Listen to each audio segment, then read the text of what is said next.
welcome. Thank you to all my new subbies. I got a lot of new subbies. I'm already aiming for that 5,000. Okay, I got 4,000 subscribers.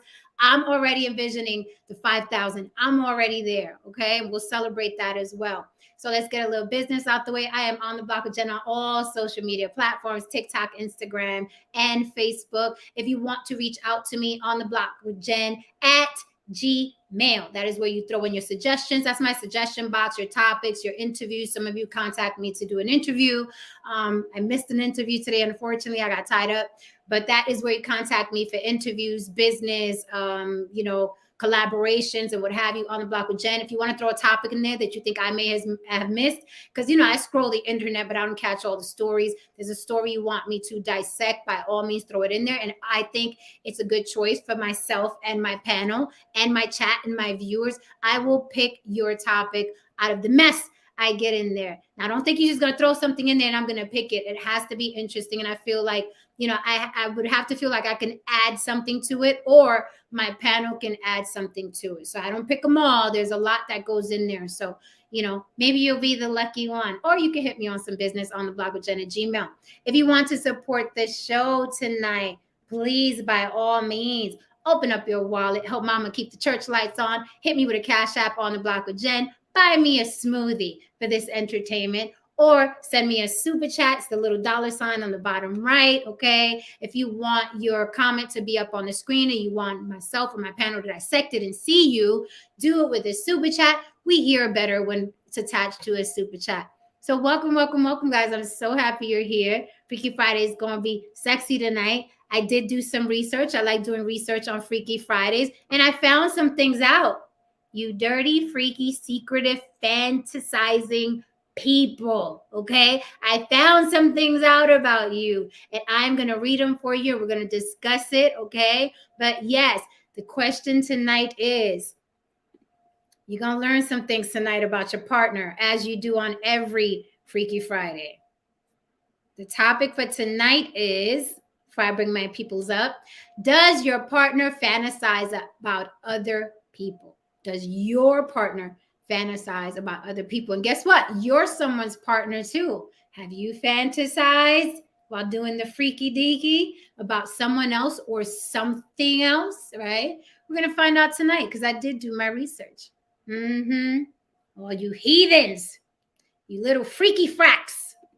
Let me drop my link and get my people up here. Fridays are always fun, okay? We have a lot of fun on Fridays. It is literally Freaky Friday. So if you have little virgin ears and you don't want to hear about dicks and pussies and fucking and sucking and cracking asses, this is not the night for you. Meet us back here with my panel Tuesday, Wednesday, Thursday. Okay? Meet us back here then. But tonight, it is all about fucking, sucking, pussy, ass, dick, cracking asses, penis, circumcision, not circumcision. That's how we get down on Freaky Fridays. Okay? Hence, Freaky Friday. So if you want to sit here and learn and lurk like a lot of you do, you're more than welcome. Get yourself a little drink, yourself a little snack of popcorn, some cheese and crackers. Hang out with us tonight on Freaky Friday. So I just dropped the link to get my people up here. And let me go over what I discovered when I was researching fantasies. I discovered some interesting things now. A bunch of freaks out there. And I'm going to talk about y'all every Friday. Well, Jen, aren't you a freak too? Are you a freak or are you not? That ain't none of your business, okay? That ain't none of your business. But either way, okay, I let the cat out the bag a lot. I let the cat out the bag. I let y'all know about my experiences. I'll be sharing some tonight. But I talk about my fantasies and experiences at nauseum. We may have new people in here, so I may reiterate, okay? But I'm sure by now you guys could throw in the chat what my fantasies are, because I talk about them, right? But there's always something new to learn. All right, guys, let me bring up the always lovely and talented YB Limited, Lily from YB Limited. Yes. Love it. Here we are, the Freaky Friday, okay? Yes. I got a role play on Freaky Friday. I love it. You look gorgeous, honey. Thank you. We understand the assignment. What? Yes. Listen. The assignment. Look at the girls are sitting up, Jen. Okay. Let me tell you, I have on my super chat outfit every time Someone super chats me. I'm gonna do a little dance. They ain't even Oh, see my outfit. I'm gonna do a little dance every time I get super chatted tonight. Okay, all I my didn't see that the belly was out. Yes. the belly is out. Yes, that's a good super chat, Albert. I will super chat you. Hello. Mm-hmm. No Saint, how are you? No Saint got the drinks. I love a drunk no saint. Hello. It's like a drunk No Saint and a drunk Dame, but I need drunk Dame on the white liquor. White liquor drunk dame. I don't like no Dame on. I don't like drunk Dame on the brown liquor. Yeah, we got to inspect his glass tonight. Yes, we need drunk Dame on the white liquor. Okay. Hi, No Saint. What you sipping Yeah. on, Julio? Yeah. I was just checking. I'm gonna have to. I got this in when I was in Mexico City, and it's a little bit more expensive here. I got to get it because it's getting low. I'm gonna have to get some more, but it's a little bit more expensive here. No Saint. That's because you pour it like this. Yes. How's everything? How's everybody? How's everybody's day? Good. I am feeling good. I was running a little behind. I started cooking a little late, but we here. I'm gonna grab my drink in a minute. My cranberry juice, my drink. Right. I need to get my ginger. Now let me tell you something that and something about this blue agave tequila. Oh. Is it does not give you a hangover. That's one of the perks. I don't know no thing because I hear people say all the time, drink this, it doesn't give you a hangover. Drink that, it doesn't give you a hangover. But I'm like, all liquor is gonna make you feel like crap the next day. What do you mean it doesn't give you a hangover? Oh, that's the cheap stuff. Yeah. Listen, I like my champagne. The champagne isn't cheap. But even the next day, my head is like, oh no, God, champagne will get the champagne is but I'm telling you, that was something I'd because I didn't really do tequila until I went to Mexico, and then that was one of the perks they talk about it there. Like, okay, I'm just saying, so far so good. Patron is tequila, right? Yes. That's from Mexico too. I've had Patron, and I ended up in the hospital. Real story, true story. I woke up in the hospital. One of my best friends was there. Two of my best friends were there. And they were like, what the fuck? And I was like, what am I doing here? Like, I was in the club 1 minute. And next, I'm at the freaking hospital with an IV. I'm like, what the fuck happened? Why'd you bring me here? And they were like, you were passed out. What the fuck you mean? Why you brought? Yeah, it was. Yeah. Ever since then, I don't throw them back like I used to.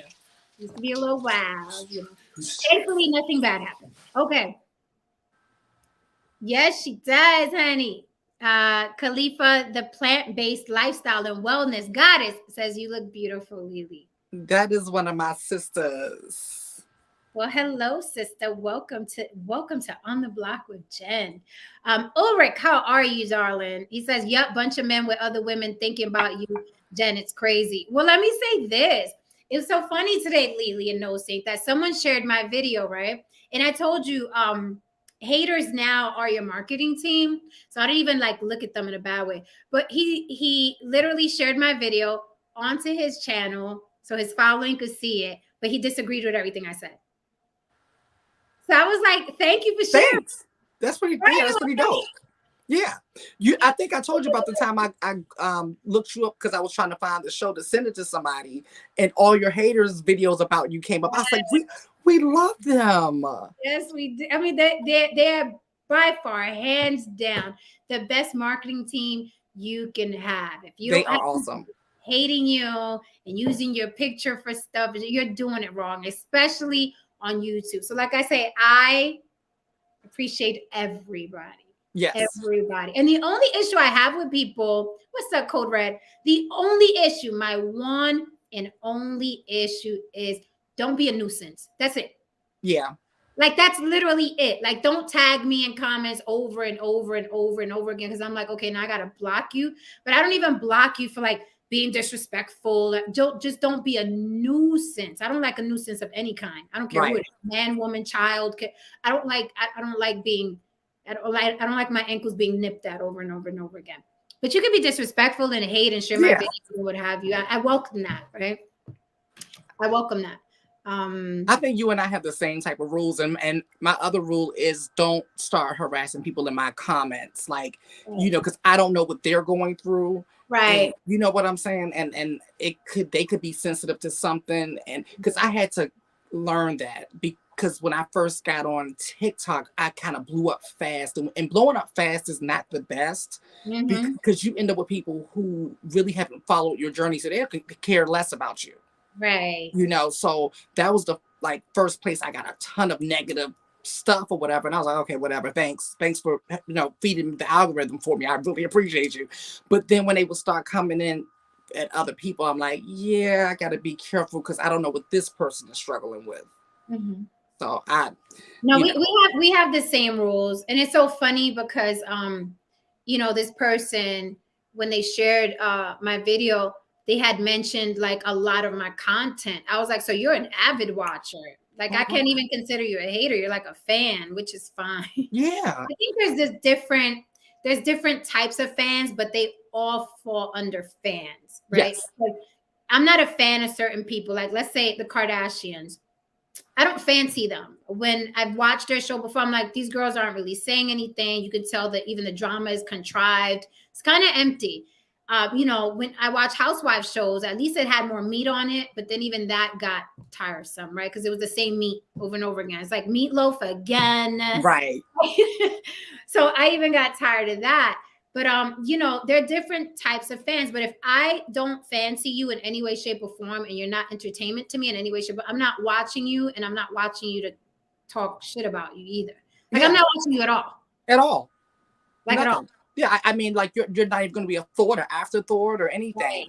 Right. It's just that simple. Like even with Kevin Samuels, I would like watch to see what the big fuss was about, and I was like, okay, not my thing.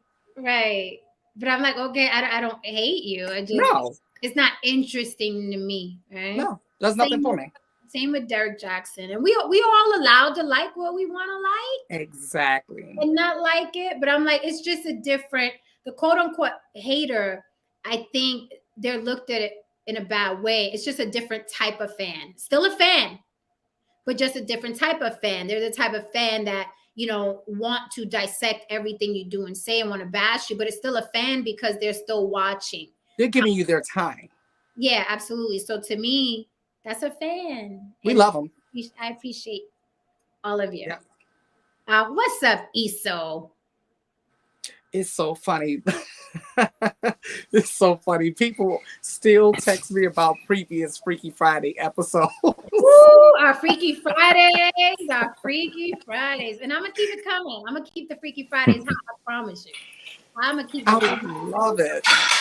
Both of you, the earrings again. Earrings are looking awesome. Loving them, and the necklaces are very nice as well. Thank you. We're on a date. Listen, Freaky Friday, we are on a date with our audience every Friday. So y'all know, okay? Because this is what we're on a date. So, exactly. Every Freaky Friday, just know we on a date with everybody. We don't show up with a bonnet on Freaky Friday for a reason. Right? Hello. No coffee dates, sir, ma'am. Whoever. Great. No coffee dates. Fine. All right, so let's get into this. Does your partner fantasize about other people? Ooh, I did some research. What they saying, Jen? Let me tell you what they saying, Lily. Oh, I'm excited to hear about this. So, and I'm the type of person, when I do research, I do, they always have like the college research, 100 college kids were, but I click on different things so I can get a nice, robust, meal of what people are saying. And then I gather all the stuff that most people are saying in all of those, right? And I'm like, okay, this is what it is. So, as with everything that's narrowing between the genders, it says men continue to fantasize more than women, but the gender differences have narrowed. Right? I can see that. Okay. And I'm seeing a pattern every time I research something for Freaky Friday, be it sex, be it fantasy, be it role play. I always see it end with men X, Y, and Z more, but the gender differences have narrowed. And what is that a sign of, Lily? Oh, it's the sign of the new modern woman. And she's like, listen, I'm no longer ashamed to say I like porn. I'm no longer ashamed to say I like multiple partners. I'm no longer ashamed to say I don't want to get married. I don't want to have your kids. It's the new modern woman standing up and saying, hey, yeah, I know I'm supposed to do these things, but in reality, basically, shit you and I already knew. Right. You know, that your Right. girlfriends say to you, they're finally just saying, listen, after doing my research, I'm finding out that I'm not the only one that thinks like this. So why is this still taboo? That's what it's saying to me. Correct.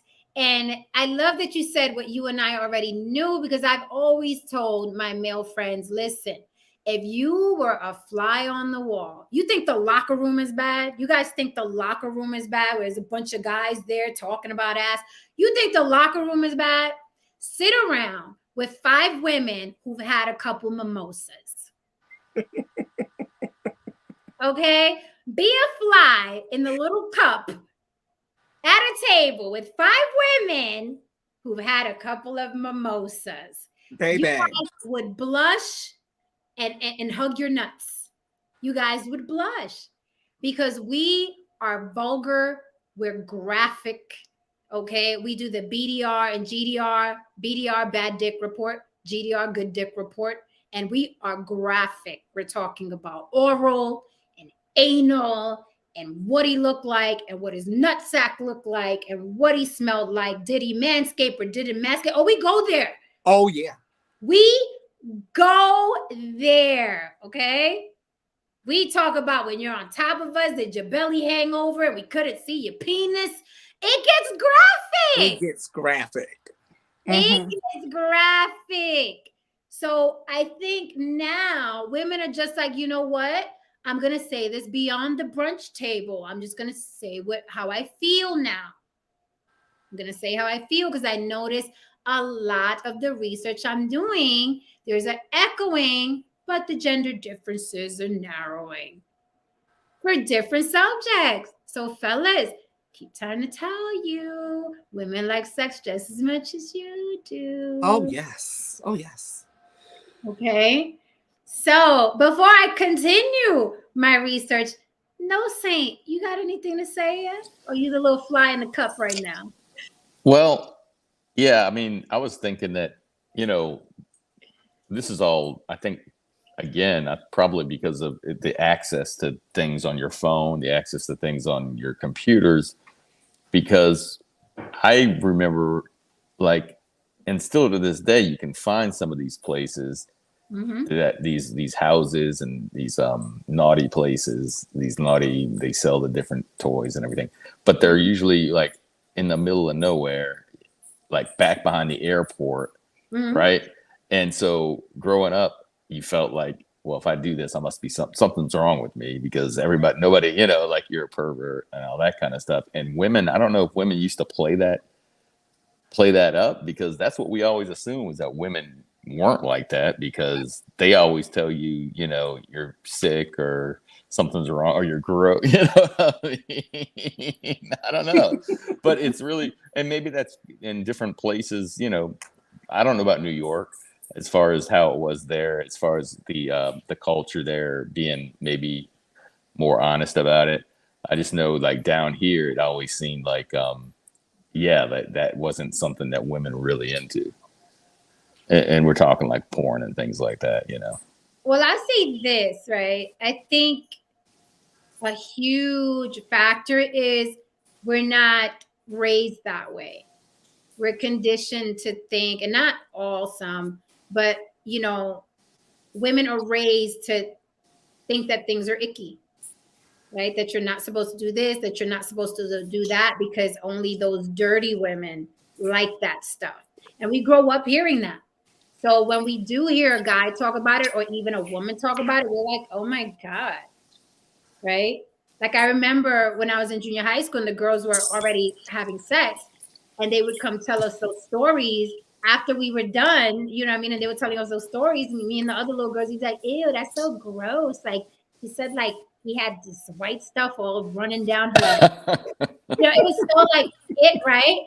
But where do we get those ideas? Is because women are supposed to be good little girls, right? And there was and it's really, like I said, today might be different. I hope it's different, but like the women or the girls at that point, and we're talking 8th, 9th grade, 10th grade, really caught it hard because a lot, especially if they were really active, like more than just one, and they caught it bad in school because then everybody knew it. Well, all it took was one person to start spreading it, and hopefully it's not like that today. Hopefully there's no shaming, because that is also a what you call it, misogynistic thing put on women, like the scarlet letter type thing, right? The guys were always trying to say they did, and probably most of them didn't. Right. It was always the other way flipped. Yeah. Nobody wanted to, it was the worst thing in the world. The worst thing you'd be called in 9th or 10th grade was a virgin, right? I mean, he's a virgin.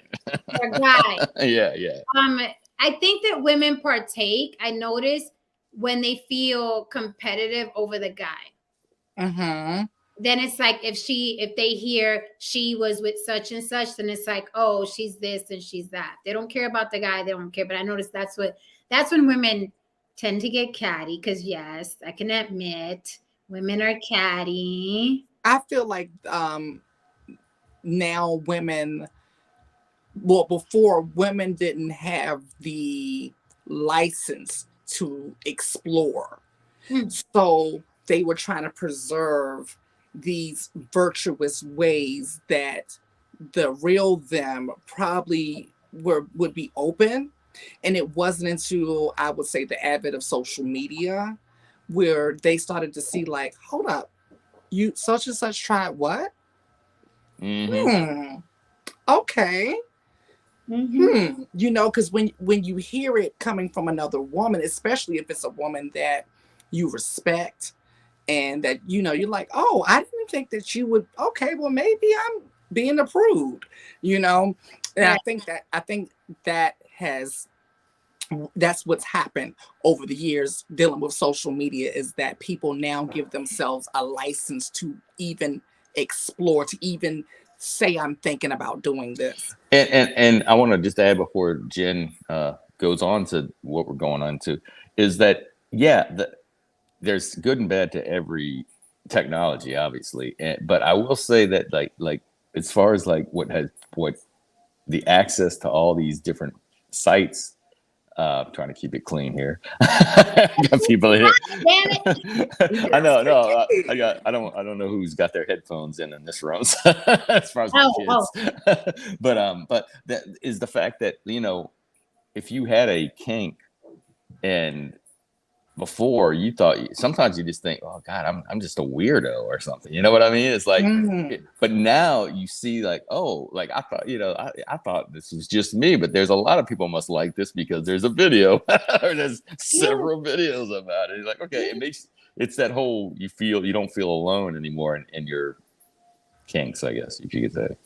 What's that little whistle I hear? It sounds like a little parakeet in the background. You hear that? I'll put it on mute to see if it's me. Okay. Yeah, it was you. It sounds like either water dripping or a little parakeet every time you talk. Because headphones pick up a lot of background noise. Oh, that's probably what it is. Yeah, something in the background, the water or a little bird or something. That's what I hate about headphones. Like, you can hear the background more than you can hear the person who's talking a lot of times. So it has to be. And it's funny that a lot of people complain about, like, what's wrong with the genders, right? Men do this, women do this, women do that. But really, it stems from, and no one ever thinks about this. No one ever thinks about the biggest problem that men and women have, right? Is that they are conditioned from birth and raised to be complete and total opposites. Right. And I mean, complete opposite sides of the spectrum. And then those people grow up and you expect them to relate and understand each other. When you created a whole man that thinks any woman that cracks her legs past 2 centimeters is a hoe and a slut and this, that, and this, that, and you're supposed to do this and you're supposed to cook this and you're supposed to clean it and you're right. Raise women that way. And then you raise men to think that he's a bigger man if he conquers as much pussy as possible. He's a bigger man, blah, blah. Then you put those two entities together and it's tornado meets volcano because she was raised to do this and he was raised to do that. But when you just watch people and observe them, the truth of who they are comes out. Why? Because he marries the good girl and he's watching porn with the nasty bitch fucking saying, yeah, fuck me, motherfucker. Fuck me with a, yeah, bitch, fuck me, slap me. That's what he's watching. Right. Like these guys are not watching porn of women baking pies. Hello. Right? They'll marry the girl that's baking pies right. and then cheat on them with the girl who's, you know, like the girl in the porn movies. Yes. And it's the same on the guy, on the woman's side, because we're like, no, marry this, marry that. But because women, I think, are naturally rebellious, we like the bad boy, if you let guys tell it, right? No, I just think a woman is drawn to what she really likes. That's wrong. That's all it is. She just acts on what she really likes, where men are more punctified and they're like, I like that hoe. I like that slut. I like that big booty chick that's talking about giving head. I like the big booty chick in the porn, but I was told I'm supposed to get the one that bakes pies. Women will act on, well, I like bad boys. I like excitement. Mm-hmm. And they act on it more than guys act on it. Guys will hide with the good wife and then they'll watch the porn with the hoe and the slut, or they'll fuck the hoe and the slut in the club, or they fuck the hoe and the slut that's at the bachelor party. I was about to say, yeah, she's at the bachelor party. She's there. Okay. So I don't know. I think, once again, when women are winning in that department, because for a long, long, long time, they've always just acted on, no, that's what I like, so that's what I'm going to go for. And this is it. You know, I think we've touched on this, but I don't think we've gone like into further detail about what I'm about to say. But it's should be abundantly clear that the paradigm is in the process of shifting in the society. It is no longer, well, it still is, but it's shifting from a patriarchy society. And that's what's really going on. When you look at everything, it's becoming, the feminine energy is starting to rise up. That's not good or bad. It's just a different paradigm. Right. The problem is that you have people who are not ready for the change. And so they're steadily swimming against the current and wondering why they're angry and going off on people online, you know, because they're still stuck back in Leave It to Beaver, you know, and they're still trying to make America great again. Right. But I'm just saying, but it's changing for all of us. It's a wonderful time to be alive. I will say that. It is a wonderful time to be alive because there's so many things. I just look at where we were in our teens and like, let's just say 20 years ago. Let's just go there. 20 years ago, where we were at, and for a woman in society, for, you know, someone like myself in society, it just, oh my God, looked completely different. And we were at dinner tonight, we were talking about this. And like, you know, I feel like the men, because it's been a patriarchy society for so long, they got comfortable. They kicked their feet up. They were like, I pay the bills. So what if I cheat on you? You know? Right. And we were like, oh, okay. Right. Right. Let me go back to school. Keep on doing what you're doing, you know. Right. And then they still, you know, kicking their feet up, you know. We baking the pie, but we stashing like Shawnee O'Neal, stashing a little bit of coins. You know what I'm saying? Investing and things like that. And then somewhere along the line, the women rose up and are now starting to out earn men. And I think No Saint mentioned this on one of the podcasts. Even the professions and the jobs are becoming less physical and more mental, where women thrive. So once upon a time, you can get out of prison with a record and still get a job in construction like that, right? And walk off one construction site and go to another one. Things are changing. And like I said, it's a wonderful time to be alive. It is a beautiful thing. I think that men, I keep stressing it, trying to help men evolve with the women, because you're just gonna grow bitter. Like you have to evolve with the women. Yeah, I feel like the Lauryn Hill song. It could all be so simple. it But you really try is. to make it hard. Yes, But it you is. try to make it hard. Let's welcome Dame as we move on with my research. Hello, how are you, sir? I'm good. How you guys doing? Hey, Dame. We got one What's question. happening? We got one question, Dame. What's Are that? you off the white liquor or the brown liquor tonight? You know what? I had one little drink. It was like a mixed drink, so I'm good. I'm chilling. Okay, it's mixed. All right, so we'll get the We'll let you slide.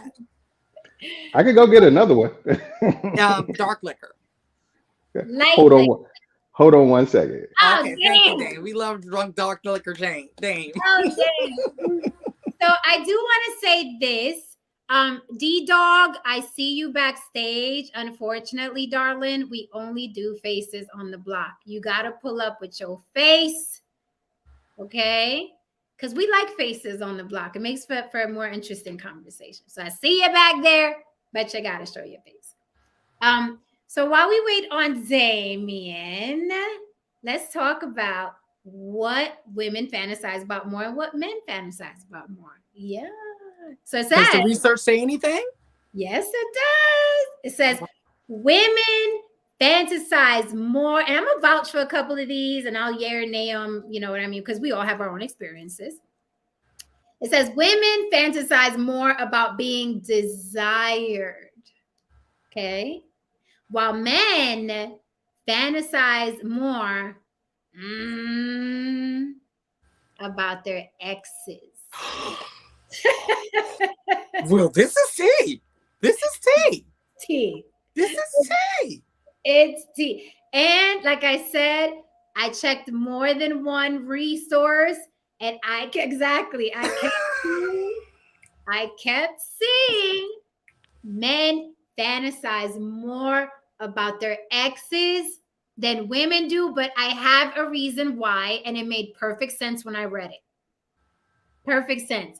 The reason why men fantasize more about their exes than women do is due to men viewing their exes more favorably than women view their exes. I was just about to say that because typically it's the woman that ends the relationship. So the woman got her closure. She got her closure about 6 months before she told you she was leaving.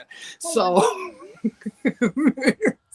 Lily, there's not been a stronger truth on this program than what you just said just now. That is so true.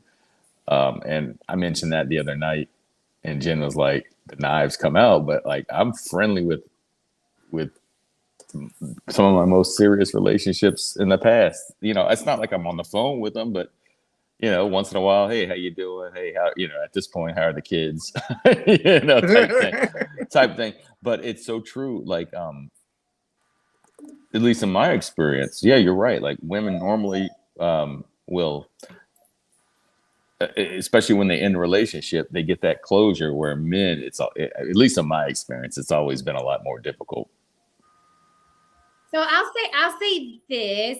You're right. Women more than likely they want out and they get out long before. I know my relationships that have ended. I'd been mentally checked out, and I was like, okay, not it's a matter of time. And those 6 months we take to plan what our future is going to look like, what we're going to do, and where we're going to be. Right. Men have a difficult time. I think a more difficult time. Realizing that once it's over, it's over. Once it's done, it's done. Like once we're done, we're done. And that's why it takes me a while to cut people off, because I know once it's done, it's done. And there's no coming back. And I mean, I've had exes come up on here, as you guys know, without so many names. But, there's always that idea and that thought that they either still have a shot, or you're in the same place mentally as you were when you were famously in love with them. They don't, in my opinion, like men don't understand. Once that door closes, it's closed. They always think, well, I hit it once back 5 years ago, or I was in a relationship 5 years ago with her. So of course I can get it again. We have this sexual rapport. And when we're done, we are done. But men are very lax about keeping friendships and relationships with their exes, I noticed, because whenever you date a guy or meet a guy, he has about 4 or 5 bitches in his contacts that are his fucking exes and his friends. And that's an issue I've always had. Getting those Satan stabbed up. Yes. No, you're so. I tell you, Jen, in observing your show for the many, I don't know how long it's been now, but it's been a while. You understand, I think, the human psyche or the differences between men and women very well, very well. And it reminds you were just talking, and all I could think about is you remember Offspring, the group Offspring, and they had that song "Low Self-Esteem," and one of the lines is, "The more you suffer, the more it shows you really care." It's the guy with low self-esteem, and he's trying, or in this case, maybe you're trying to get the girl back, and you're showing her, well, if I'm showing her that I'm suffering, she'll know how much I love her. Maybe she'll change her mind. Blah blah blah blah blah blah. Yeah, but no, it's so true. Do y'all remember this meme that was going around like a while back? This was the most true meme ever. I know you all had to see it. It showed like a split screen of the time.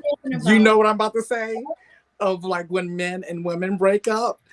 And it showed, what is it, like the first week, and then the woman is like in total tears and the man is like partying, and then I forgot what the second one was, and then the last one is like the woman is like partying, the guy is in tears because it hits the men later on like, oh, she's really gone.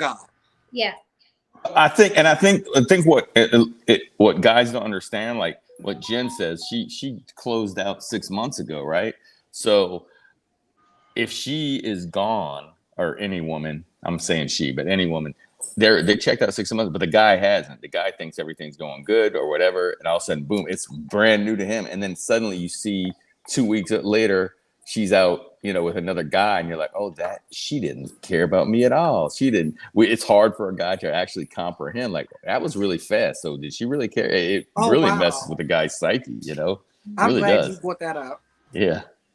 Yeah. It's because we have been checked out. It'll look quick to you on the outside, but like we broke up with you mentally 6 months ago, so we had 6 months to kind of like, you know what I mean? Yeah, it hurts in the beginning. We're like, oh my god, it's over, and then we're like, whatever, what are you wearing, girl? Let's meet for brunch. Let me tell you about this idiot had the nerve to do. Wow. But Dame, I don't know if you heard the reason why men fantasize about their exes more. Women fantasize about being desired more, and men fantasize about their exes more. So before we get into women fantasizing about being desired, right? What do you have to say so far? Yeah, I would agree with that, because especially if it was like a specific thing that their exes did that their new person that they with aren't down to do. Dudes are like, dang man, my new girl won't do X, Y, and Z. So I wish that she like would get on the same program as my old chick. I can totally believe that is a true statement, that it's the ex that creep up every now and then because but the funny thing is it's usually all about something that the person did, like I just said, something about they did or something they were better at, something like she gave a more enthusiastic blowjob, that kind of shit. That's the thing you fantasize about, because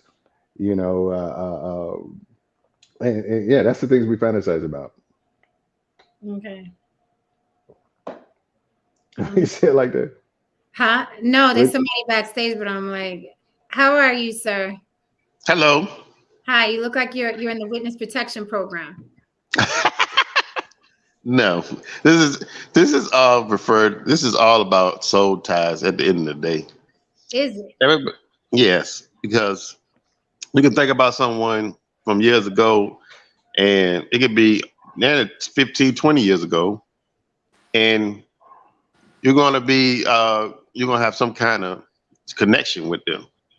So it's a reason why you think of old girlfriend stuff, but she's old for a reason, But it's going to be something that you like about your old girlfriend.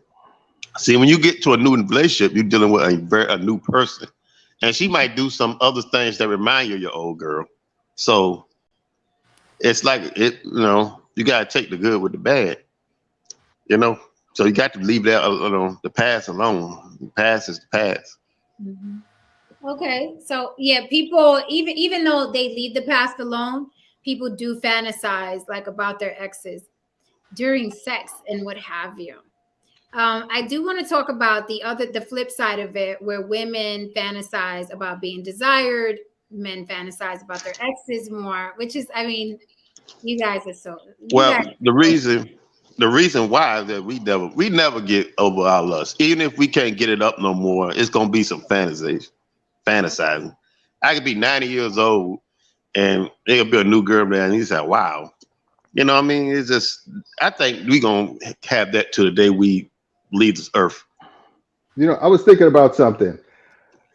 Is it possible that the men are not necessarily just fantasizing about the old girl, but they're fantasizing about who they were in that relationship? Maybe they felt like they were in a better position. Maybe they feel like they were more virile. Maybe they feel like they were in a better position. It's like, It dang, could you be know, all of those though. yeah, it could be. That's what I'm thinking. Maybe it's something like that. They're thinking, who was I fantasized, and I just happened to be with that girl when I was in a place where I felt like I was on top of my game. You know, That's a good point, but I'm smelling sugar.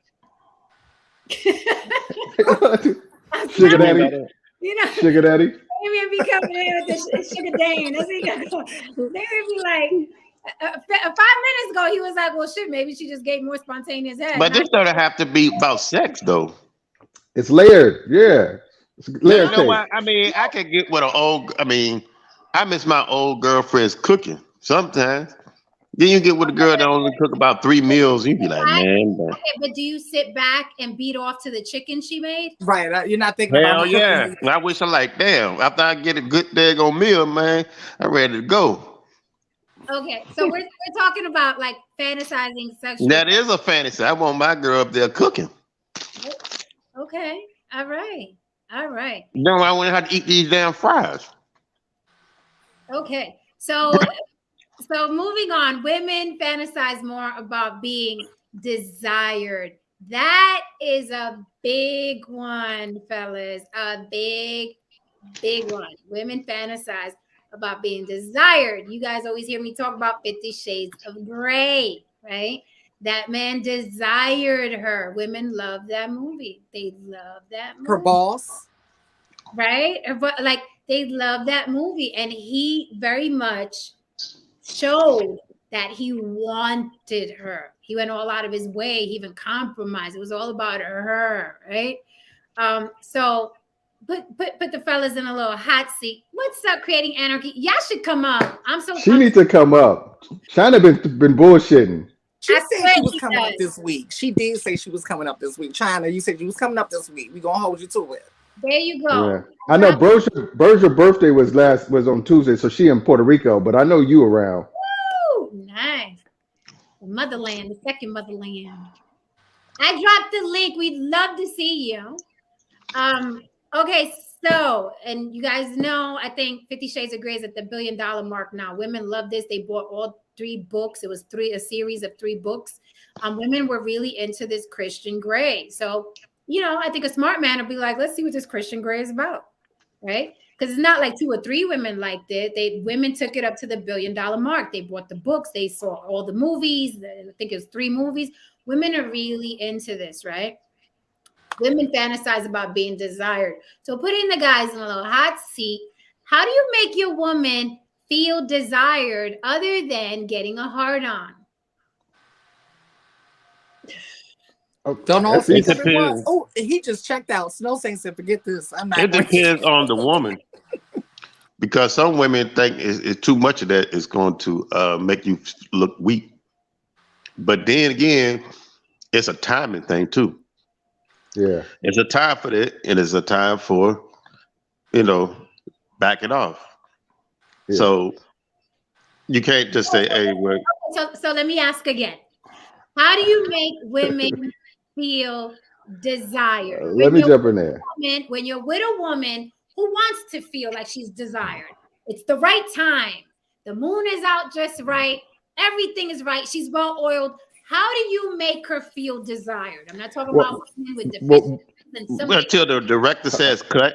Hold on. Let me jump in there, bro. Basically, I think what the smart men do, and this is what I do, and I guess I'm a smart man, is that I make her desired when it's away from the bedroom. Like if she gets up and I'm walking in the bathroom and she changes her bra, I'm like, damn, you know, I'm always marking that I'm giving her some kind of like lustful gesture or overture or something like that. Like she gets her ass smacked more than any woman should get their ass smacked by me. You know, and you know, little things like I've come up behind her in the kitchen and like kissed the back of her neck or pull her hair a little bit, you know, that's kind of shit.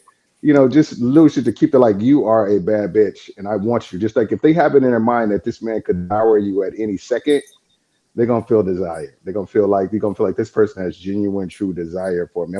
I think it's those things throughout the day that start the shit going. I think if you wait until you get in the bathroom, they're like, okay, now I'm going to make you feel desired. You know, you can still do that, but you might as well prime the pump way before you get there, so you can just get into shit quicker. But has she ever been washing dishes and have you ever walked up behind her, kissed her on the neck, and stuck your finger in it? No. That's you know what? Hold on. I can't say when we were just the two of us, like young and just fucking like rabbits. I can't say I ain't done no wild shit like that. I'm sure I've done some wild shit like that when we were young, but recently in the last, I want to say 10 years, probably not. Okay, so I love everything that you said. Thank you for sitting in the hot seat. That's a great point of view and advice, because I think men get it twisted. Like when they hear the word, when they hear the question, how do you make a woman feel desired? They automatically go to the bedroom. Right. Like automatically. And here's the thing.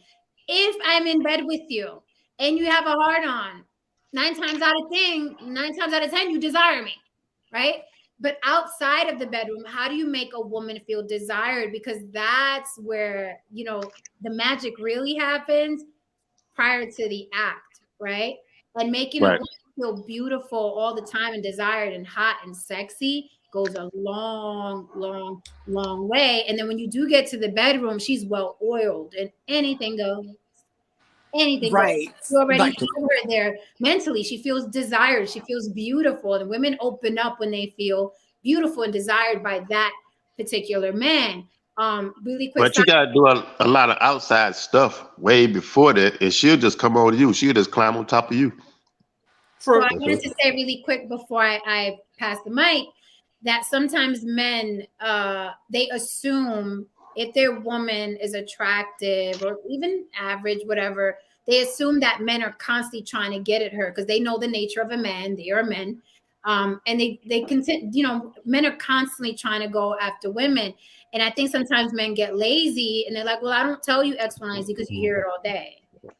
And it's not the same thing. Right? It's not the same thing as being desired by the man that you're with. Yes. I always tell people, yeah, but those men are 9 times out of 10 trying to fuck. Like, that's it. They don't care about me. They don't want to get to know me. They just want to 9 times out of 10 hit it and quit it, right? Yeah. So and the vagina is interchangeable. It could be you, it could be somebody else. You know, and there's no you're not specific, and there's no focus with that. It's just, where can I stick my dick? You know? Exactly. It's not. It doesn't feel special. It doesn't.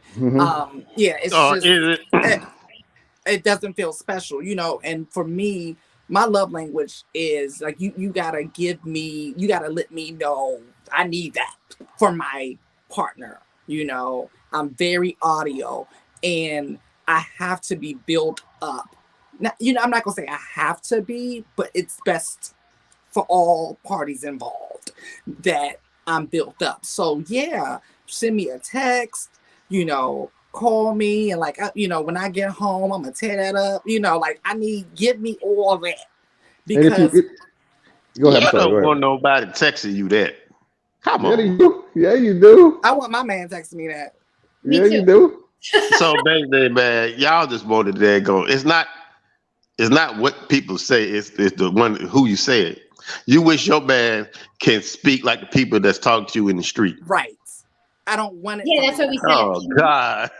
This is like the same thing that the men want everything from a woman, talking about I need a freak in the bedroom and this, that, and the third. Been a lady I all mean, hold on a together. second. There ain't nothing that's gonna turn you on. I don't know your situation, but there ain't nothing gonna turn you on. My wife know that I could be in. If I'm in the middle, I say I have an executive a presentation at 11:30. If she knows Uh-huh. I'm in the middle of a presentation, like it might be somebody else presenting, and I send her something dirty, she said, "This man is thinking about my vagina while he's talking to the CEO of a company." Mhm. That turns her on like crazy. And she said those very words to me. It's like, you really text me what you want to do to me when you were sitting in front of a CEO of a company. I was like, yep, because I was thinking about it at that time. That's hot. So Very. And you buy think so you buy your front like woman you shit want too. that task? Buy your woman shit too, so that make her feel sexy. Like you don't that buy her shit that makes her feel sexy that you know to desire. You know, even if it's something that she can wear underneath regular clothes, if like something that's hot underneath that she's wearing regular clothes, you know and she know when it's like a dirty little secret that you guys share. That's hot. So I wanted to get into no saying unless you had something. Is this one squeak? Is this mic better? I switched earphones. I don't know if you're still hearing the. That We sounds got great. you. I don't hear the little squeaky thing. Okay, I might have to get rid of those other ones. No, I mean I'm just I wish I would have known Dame back when I was younger. Because yeah, I'm not gonna lie. It was I'm a very different day. It was a different day. I'm So very well. I'm just saying. I'm very honest, and that is a problem with me. As far as what I understand exactly what Lily and Jen are saying, that women want to hear, they want to feel desired by their man, and I totally understand what she's saying about you feel like, I tell her, for a guy, well, she sees me out here working. I tell her I love her all the time. It's just not the same, though. It's not the same. And so, what if anybody out in the chat doubt what Jen and Lily are saying? I'm here to say, in my experiences, that's the women I know. That is totally the truth, and that can make or break a relationship. Really, yeah. So. One thing women love is attention, honey. They love Attention and gifts. you gotta remind her that you could devour her at any second. That's the thing. It's gotta be, a woman can't feel like they lost that from you. Well, and that's what I'm saying. I'm saying and listen, I'm getting up there, so I'm not hiding anything. I mean, that was something like the initial chase of someone. Like, I think that's where guys that can come into a relationship and from can get to a woman who's married is they have that initial wanting, right? But if you're married, some guys, and I'll say me, in the initial, it's really easy to show the desire, unless as time goes on, and that's what I was saying. I wish I would have known Dame when I was younger. I'm gonna give you the Mark Cuban word of advice, and this goes to business as well as relationship. Uh-huh. Look at your woman, look at your relationship like there's a dude waiting outside your door working his ass off to take your chick. So what would you do if you knew that every time she walked out the door, there is a dude, younger, stronger, faster, out there trying to take your woman? Because there is.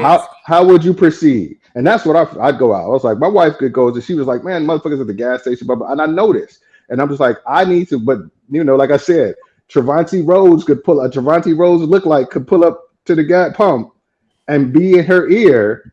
And I gotta make sure she knows. No, she gotta remember when that motherfucker with the abs and the younger and the stronger, faster comes up, that I got something that's satisfying home. I got something I feel sexy at home. So just go like How that, about man. security and all that? You secure about her love. They don't think about that. Because some women out there is gonna cheat because they're weak minded. It ain't even about cheating. Wasn't going out and then gonna be cheating on you, man. It ain't even about cheating. It ain't about cheating. I ain't talking about cheating. I'm talking about her having desire for somebody else. It ain't she ain't even got to cheat. It's just like she's looking at you different because that person made her feel a certain way that you haven't made her feel in a long time. Yes. That's what you got to maintain. And then she starts fantasizing about being desired. I mean, he makes a really good point, because if you feel like, you know, there are those people, and I'm going to round it back to what he's talking about when it comes to the business world, is, you know, the very top people in business are always going to be competitive. And some people, they feel comfortable, and men, like Jen always says, we get to feel comfortable in relationships. And so if you feel like you're going to lose your job every day, you're probably going to be running a little bit harder than if you feel like, I'm not going anywhere. I can just do what it takes to keep this job. You know what I mean? But if someone is sitting there, like you said, Dame, and telling you, and you know, I may lose my job, or I may lose this woman to something from the outside. I can see where he's saying, you know, that comparison is a good comparison. Yeah, because I'm like I said, I run a sales team that sells e-commerce software. So when I sell it and I close it, there's a dude just like me with a newer, more or advanced platform that's right behind me, trying to get him to kick me out and buy it. So I work like that, you know. And I think I used to have the same mentality when it comes to my relationship. It's like somebody, we broke up, if I fucked around, did something stupid, and she left me, yeah, there'd be dudes who would pick up the slack. There'd be a bunch of Captain Saber hoes who would be like, hey, I'm gonna take them 3 kids and be stepdaddy and all this kind of shit. I'll have no hesitation, no qualms that would be the case, you know? Yeah, and that's why I said, I think it was yesterday, the good relationships, good marriages are work, right? Relationships are work as it is, but good relationships are work. People think it's somewhere, marriage, relationships, some, not all. People think that it's a place where you settle in and get comfortable. And it is the opposite, right? You can do that when you're single. When you're single, you can wear the flannel pajamas. You can eat out of a tuna can. You can wear the bonnets. You can scratch your nuts. You can sit there and say, pass me another beer. That's single life shit. But for some reason, people got it twisted and think it's marriage life shit. Because it's like, oh, I got a partner that's going to love me no matter what. You forget humans are going to human. Yeah. And she's going to walk in and see you scratching your nuts with the dirty t-shirt. She's going to be like, oh, okay. And, right? Vice versa. No, she just tell her to get his ass up and get in the bathroom. That's all she going to tell him. And to co-sign. She can, but that's not sexy. Men, right. What I'm saying, this is real. See, a lot of things about marriage is real. You got to show your outer self. Right. Don't be funny. If I'm here scratching my nuts, I know that's what I'm supposed to be doing. She walks in, he said, why you putting these nut crumbs on my damn couch? Wash your ass. Shit. You got nut crumbs? Imagine. But marriage is real, and desire is also real. It's even more real because you could be as married as you want, scratching nuts as much as you want. But there's a guy at her job. I'm saying, of course, he's gonna do it. But as realness is sexy, because she ain't trying to be upfront. Hold on 1 second. Okay. But what's also real is that the guy at her job, and most likely she's going to be at her job because most men need a woman to work and help them with the bills. Most likely she's going to be at a job and she's going to see a guy that's not scratching his nuts. And by nature, how would she know that? Him at his job, he's not going to be scratching his nuts, is my point. How would she know that?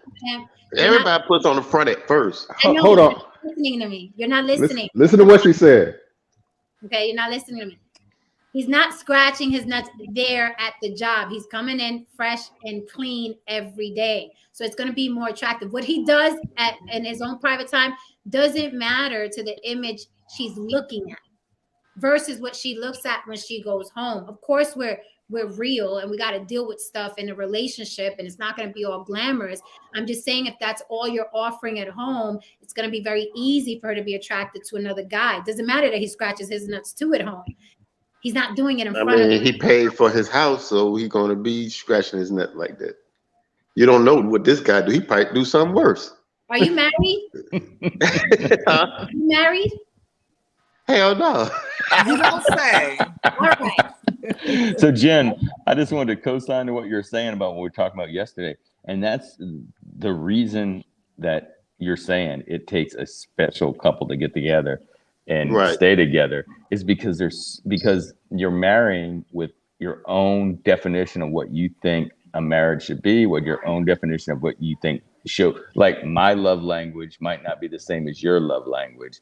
So I'm thinking, man, I wish, I would like to cuddle, or I'd like to get I'd like to hold hands a lot. And I want to hear I love you all the time. That might be your love language. The other person's love language will be, I want he or she to look at me a certain way. I want he or she to do this. And it's really difficult. I mean, it's kind of like either you got to discuss it in the beginning, or it's going to be just a crapshoot, really, if it works out that way.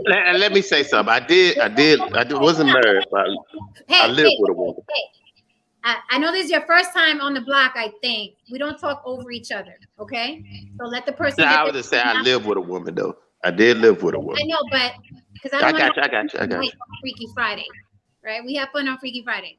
So just pause when someone else is talking.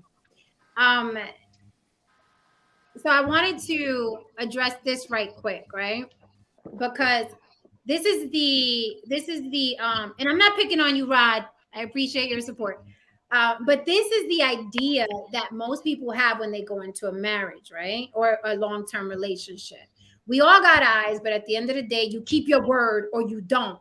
Can't waste your life worrying about it. That is not how you go into a marriage. That is not how you go into a relationship. Because I can give you my word, and then you could bore the fuck out of me 5 years in. Your sex could be whacked. You're no longer spontaneous. And at that point, my word doesn't mean shit. But for some reason, that's why I said the vows have to be changed in marriage, because people think because you took a vow with them, that is how you're going to feel forever. And that's unrealistic. I can vow to love you, no saint, at the chapel. I can vow to love you in sickness and in health, for richer, for poor. I can vow because that is how I'm feeling. A vow is a promise of sorts, right? However, a vow doesn't have jack shit to do with you're not fucking me right no more. I don't feel sexy. We're not going on vacations anymore.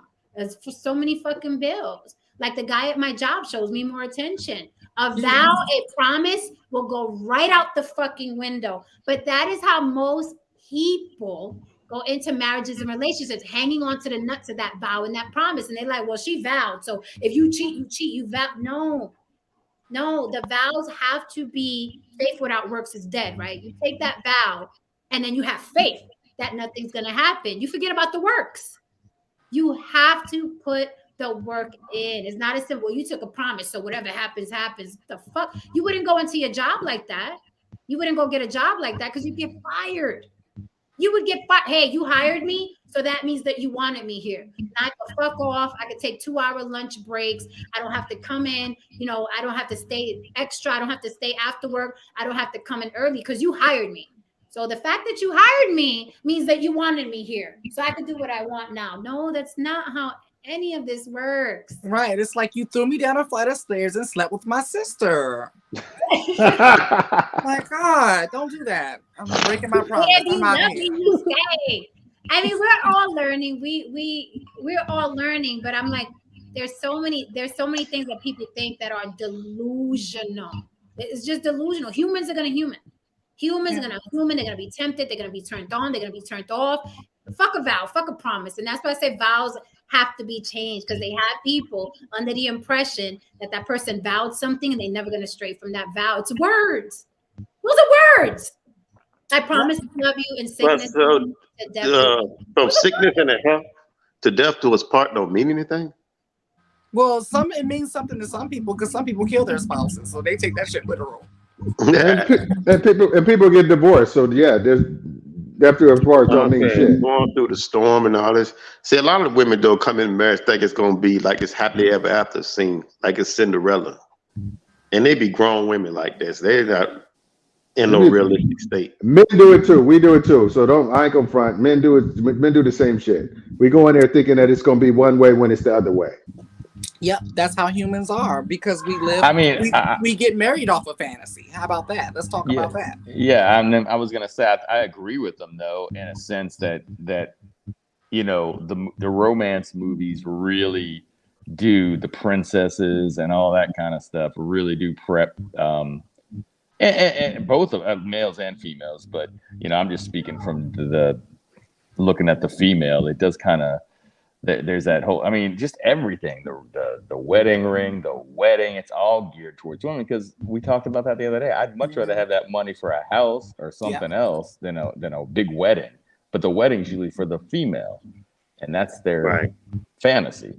So, you know, yeah, to answer your question, it does mean something at the time. It's just like, let's say you can promise to love a woman. You can take a vow with a woman, sickness and health, rich, poor, I'm gonna love you. Now, if she stops fucking you, if she cheats on you with your brother, are you gonna stay because you made a promise to love her, or are you gonna leave? Because remember, Well, it means something. her denying sex with you, you know that's witchcraft, right? Oh, Lord have mercy. So, moving on. Moving on. Okay. Hey, there is like some feedback coming. I'm hearing a lot of it. Yeah, it's horrible. Yeah. Yeah, it was his mic. I just muted it. You know, again, there's no vetting on earth. There's no vetting on earth that can guarantee how someone's going to act in 5 years, in 10 years, in 15 years. I don't care how much you vet. I just want to know how he vets. Like, what does he do to vet? I'm learning here tonight. Yeah, because I mean, there is no vetting. There is, and I'm gonna say what it is. There's no vetting that guarantees. Yes. Well, no, there's zero guarantees. What I'm saying, but what you can do is you can redo it every couple of years, and you have those check-ins every couple of years to make sure you're still on the same program. I think what people do is like, okay, you know, they ask the questions, you know, before the marriage, and then 10 years later they ain't asked nobody nothing else. Right. But like, are you still feeling the way you feel? What has changed? What have you noticed about me? You know, but unfortunately, those questions only come out when marriages are close to ending, or relationships, not just marriages. Relationships are close to end, and it got some kind of therapist or somebody forcing you to ask those questions of the situation. You know, so I think that's why I'm a big proponent of, you know, if it ever came to the point where you had to like your car, you had to re-register your marriage. You have to have the conversations about, am I getting everything I want out of it? Has it been satisfying? You know, are you getting everything you want out of it? All right, we can rock for another 3 years before we have to do this again.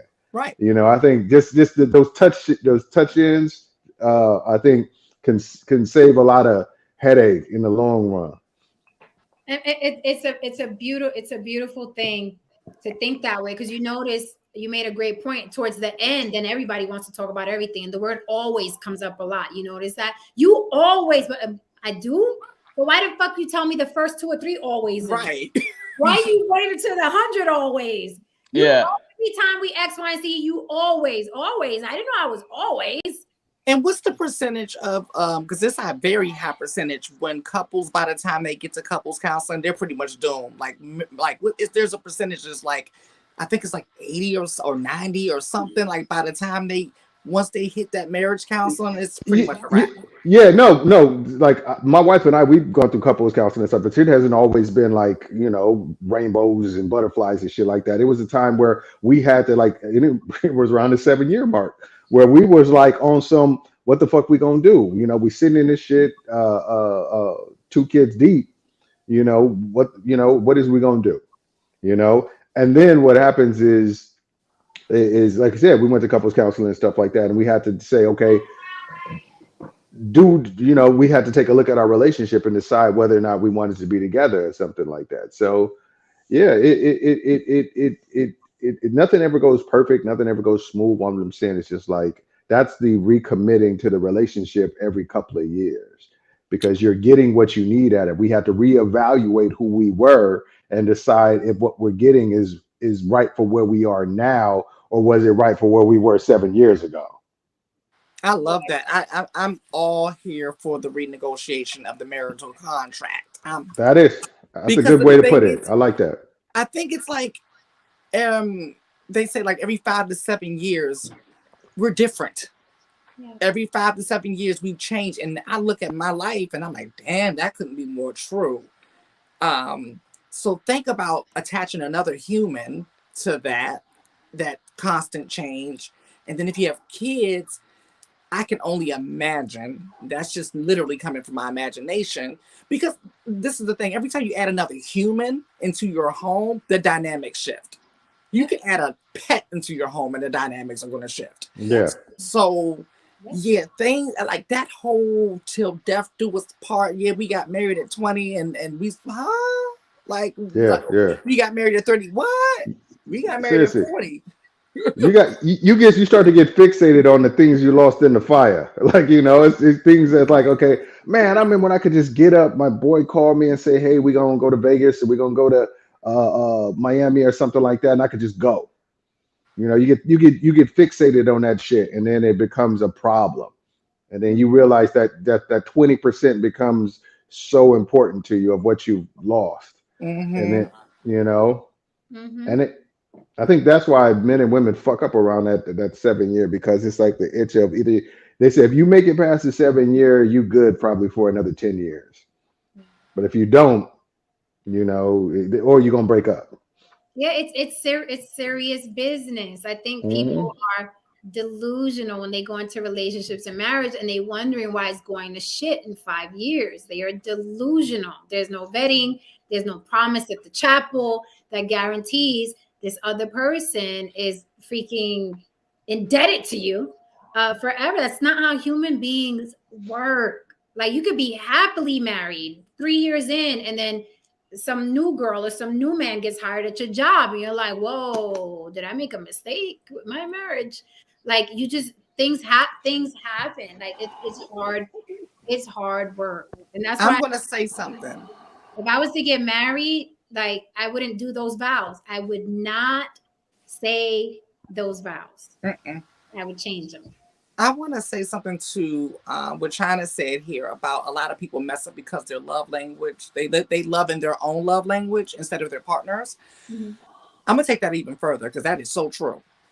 In addition to that, a lot of times, if you have different love languages, because I think the way love languages work is like a higher priority. This one is like your primary, and you have like secondary, and then there's one at the bottom, right? So if it's flipped upside down and your number 1 is my number 5 and vice versa, not only are you not going to receive love the way I'm trying to give it to you or the way you're trying to give it to me, but this shit is going to be annoying. And I'm going to give you a perfect example. Because the relationship I was in, this is during this relationship, I found out about the 5 love languages, and I found out his was time and touch. Like, that was his. Those are at the bottom for me. And so I feel easily smothered when it's like you're calling me every 5 minutes and I miss you. I'm like, God damn it. Lily, you and I can't date. No, we can't date. But you know what? Most of my friends I couldn't date. So that's the best. I'm like, I love them, but I wouldn't be one none of y'all. I'm like, I'm all about time and touch. Okay. But I think I'm gonna shut my mouth. Go ahead. Yeah, so it's like, and I get smothered so easy. And then mine is words of affirmation. So he'd be like, God, could you stop telling me that shit? Like, just sit your ass down here and be next to me and touch my ass, Yeah. So it can be really annoying if the priorities look completely different or flipped. So yeah, these conversations need to be had in the beginning. If you know about the love languages, you can kind of, like, after a while, be able to pick up on what theirs is and how they're expressing themselves, and see if you all are a match. Because people get into relationships based on a fantasy, and they definitely get married based on a fantasy. So and I'll say that they, a lot of times, because I don't think people are really cerebral about what they're doing or why they're doing it. So what I was going to say is a lot of times they'll leave a marriage or they'll cheat or whatever, thinking that that's going to make them happy, and then they find themselves in a situation where they're not happy again because they don't know why, they don't know themselves, they don't know what they're looking for. That's exactly what I was saying. Like, just like you just said it. Like what I was saying, they get in relationship, and sometimes they leave relationships on a fantasy. Yes. Yeah. That means they sit up there and green on the other side, huh? I mean, I know many brothers who left a lot of good women and vice versa. A lot of women left good because they had a fantasy of what they could be doing. The dudes is usually I could be smashing 20 chicks at a time and not have to answer anybody. The women is usually this dude's gonna make me feel sexy and desired, like we've been talking about all the time, But we need to just ignore China because she's dropping jewels from the chat. And I don't want to give her just to make it okay for her to drop these jewels from the chat and not in person. Because just cam up. Did you see the last guy that cammed up? Like anybody could cam up. We just want to see your face. The last guy that cammed up. That was funny. Seriously. I mean, seriously, I need to hear that China laugh. That when she laughed when old boy said dab dab circle. I laugh on that all the time. So China. So here's the thing too about the love languages before I move on to the rest of it, is that you can grow resentful because you're constantly giving that person in your love language. And you're like, why isn't this working? Like, it's not fucking working. I'm giving you the love shit. This is how I fucking love. Like, why am I not getting it back? It goes over the head. That person doesn't love like you. That's why you're not getting it back. Yeah, right? and what you're saying is so true. And the fact that you are giving that other person what you want. So you're giving them, you're doing all the things that you want to hear, and then they're giving you all the things that they want, and it's just crossing each other because you're like, well, I want this, and that's what you're saying. The frustration sets in because, well, I am giving you, I'm giving you what I know to be as what I desire, because that's what I desire, and I think you desire that same thing. So yeah, you're absolutely correct. I remember my ED guy. Oh my God, he was such a good Ed. Man. Just call him Ed. Ed. He was such a good man. And I was like, one time I told him why he didn't do a certain thing or whatever, be romantic. He was like, Jen, you don't care about that. You care about elbow grease. You care about men. And I was like, well, yeah, I do, but I still need a rose every now and then, Ed. You know what I mean? So he was providing, very, very good provider. So he was like, my love language, making sure you're always okay. Yes. But I'm like, that's not my love language. My love language is having dinner before you get here because I know you're tired, reminding you not to leave your gun again on the counter before you go to your shift. You know what I mean? My love language is different. He was like, you don't like that. You like elbow grease. And I was like, no, there's more than that. I mean, that's great. Yeah. But there's more than that, right? So, yeah. So moving on to just the basic 7 things that people, men and women, fantasize about the most, and then who trumps who on certain topics. Okay? Uh-oh. So the basic 7 things people in general fantasize about is multi-partner sex. That's one of them. There's 7. That's the most visited fantasy, multi-partner sex. So you guys can check yes or no in your mind on your little list. Yes or no. 2, dominant or rough sex. Dominant or rough sex is the number 2 thing people fantasize about the most. Thank you, Correct. Number 3, voyeurism or exhibitionism. God, I'm feeling like a freak right now. Yeah, yes. But the funny thing is, voyeurism and exhibitionism was my thing. Well, that was my kink. Well, no, You my had problem. your ass out to the breeze, Damien. I've told you the stories. This is Freaky Friday. You can reiterate. I got new subs.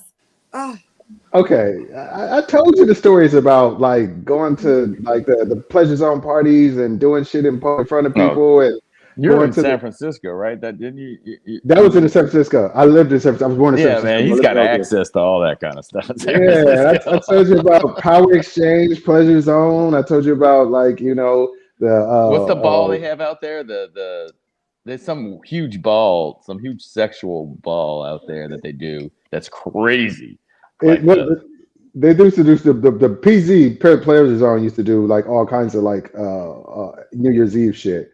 Uh, and then but there's like the Folsom Street Fair, which is like a big exhibitionist BDSM kind of situation. yeah. Yeah, and the thing that was, and I told you, I know I told you about like, I told you about all the crazy. I know I've told you about the crazy shit. Well, speaking of BDSM, we're gonna have a master here next Freaky Friday I'm here for it. who has a very interesting outlook on women. So I was like, you have to come to the panel next Freaky Friday. I'm just mad that you're 3 down and I'm feeling like a big old freak because I'm like check. Okay. Yeah. I'm like, Move on. Let's move on. Number 4, sex in an unusual location is number 4. Sex in an unusual location. Number 5, role play, cosplay. no, that's not me. Role play, cosplay. I mean, I role play every day, so that's an automatic check. 6, the men are probably gonna be like, nay, romantic sex. Romantic sex. The men are like, watch romantic porn. I watch romantic porn. Romantic sex. I mean, why hold on. That's fucked up to say the men don't want to see romantic shit. We like romantic shit too. I love I love porn where the people are making out. I love when they're like really hardcore making out. okay. You know, if he said porn, romantic sex, Dave. I mean, what you say? they just don't get it. That's all I get it. I know what you're talking about too. I'm just talking about. I'm visualizing where the last time I've thought about shit. Man. Whatever. Keep moving. Keep moving. Hard is romantic. Come here, woman. Now, just for that, since you opened up Pandora's box, no say Who's Pandora? Never mind. No say and Damien. Romantic sex. What does that look like? I don't fantasize about that. Thanks for being honest. I mean, yeah, I don't fantasize about romantic sex. I fantasize. Romantic sex is. I have romantic sex sometimes. How does it differ from regular old? Tuesday night we got to work in the morning sex. No, there's a lot more like.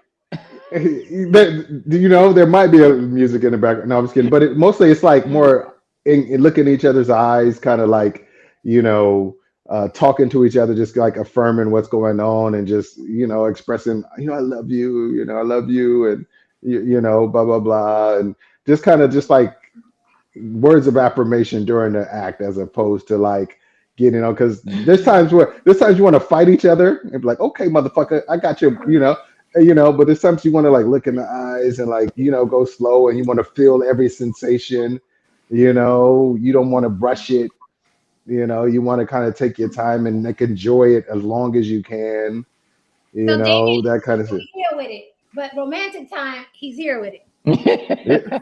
No, I'm here with it. And then most times here with it, and then romantic time, I'm here with it, I'm here with it, So for the record, romantic sex, please include music. Yes. Yeah. Marvin Gaye or Luther has to be there. Babyface has got to be there. Lionel Richie. Yeah, bring him in the room, please. Tank. Get some Tank up in there. You got some Mary J in there. No. I No, can't it's have just Mary in the room while I'm. That's it's just one Mary J song Anita that Baker. I think it's just the sexiest song. She goes, I forgot what it's called, but it's just like she goes, changes I've been going through, cause I wanna be with you. It's just Do you like know that what that song. song's about? I don't know, but it's sexy as fuck when I'm doing it. A little Sade. You know, So yeah, no, it could with be. Bryson Tiller. Yeah, It could be in the. Oh yeah, Sade. Woo. yeah. It could be in the shower, a warm shower together. That's romantic. Washing her hair if she wants to get her hair wet. Music in the bedroom, candlelight. You know what I mean? Soft and slow and talking to each other, right? It could be romantic. There's a lot of ways you could do romantic sex. So apparently the guys don't fantasize about that. The girls do. No, we So go don't. ahead and put me another check. Go ahead and give me another check. See what happens when I drink. Lily just fast about any sex. Be like, sex on horseback, Lily Jack. sex on, sex on the, we have confirmed through this show that Lily's a big old freak. Sex in a burning building, Jack. Skydiving. Hey, no, Saint, do you fantasize about sex in a burning building? Save me, fireman! Save me! Mr. Fireman, the fire burned all my clothes off. Listen, let me tell you, this is the funniest thing. We had he was a paramedic, and paramedic firefighter, but he was a paramedic at the time. And they had, this isn't really the girl it wasn't a great situation for the girl, but she came into the fire department like, I don't know, 2-3 in the morning, with her night shirt, underwear, and like was looking, and this guy, the paramedic's door was unlocked to where he sleeps, the little room that you have where you sleep. And she opens up the door. It's a big joke in the firehouse because she was trying to get some help. She had some issues with her husband, but she comes in there crying, and he gets up, he looks up, he's like, and he's yelling to the supervisor, help me. Of course, when that story got out, we're like, what? You got a half-naked girl in your room and you're yelling for help? Helping to the supervisor. He was like, you're not gonna get me caught up. Help me, Tim. Help. Jabari, what's up, brother? Hey, Jabari. So the next one, the last one in the 7 is complicated. Okay. Lily check. Right. Just go ahead. Don't give me a check. Just go ahead. Okay. Gender bending and homoeroticism. Oh God! Take my check back. Take it back. Take it back. Take it back. Take it back. Give me my check back. Yeah. What does that even mean? Does that mean you're fantasizing about you? Like I would be a woman having sex and my wife would be the man? Yeah. Is that what we're talking about? Is that with toys? It could be with toys. It could be. Nah, not my cup of tea. Okay, homoeroticism, a tendency to be sexually aroused by a member of the same sex. Gender bending. Well, I'll take the check since none of y'all want it.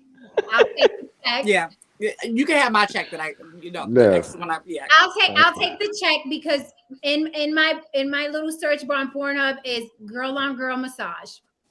Yeah. Okay. Let's go. I'll take the check. I've also cracked some male asses, so I'll take the check. But with your finger, though. But you're doing it with a man. You're not doing it with your finger, though, right? You're not doing it with a toy. And it's a man. I'm doing it with a man, but I'm feeling like what a man would do.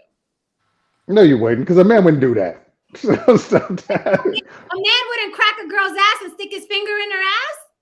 I mean, well, yeah, he would, yeah. I thought you, yeah. Okay. I thought you. I'll take the gender bending. I thought you meant receiving as opposed to the pitching. Yeah, I don't want to see him in my heels.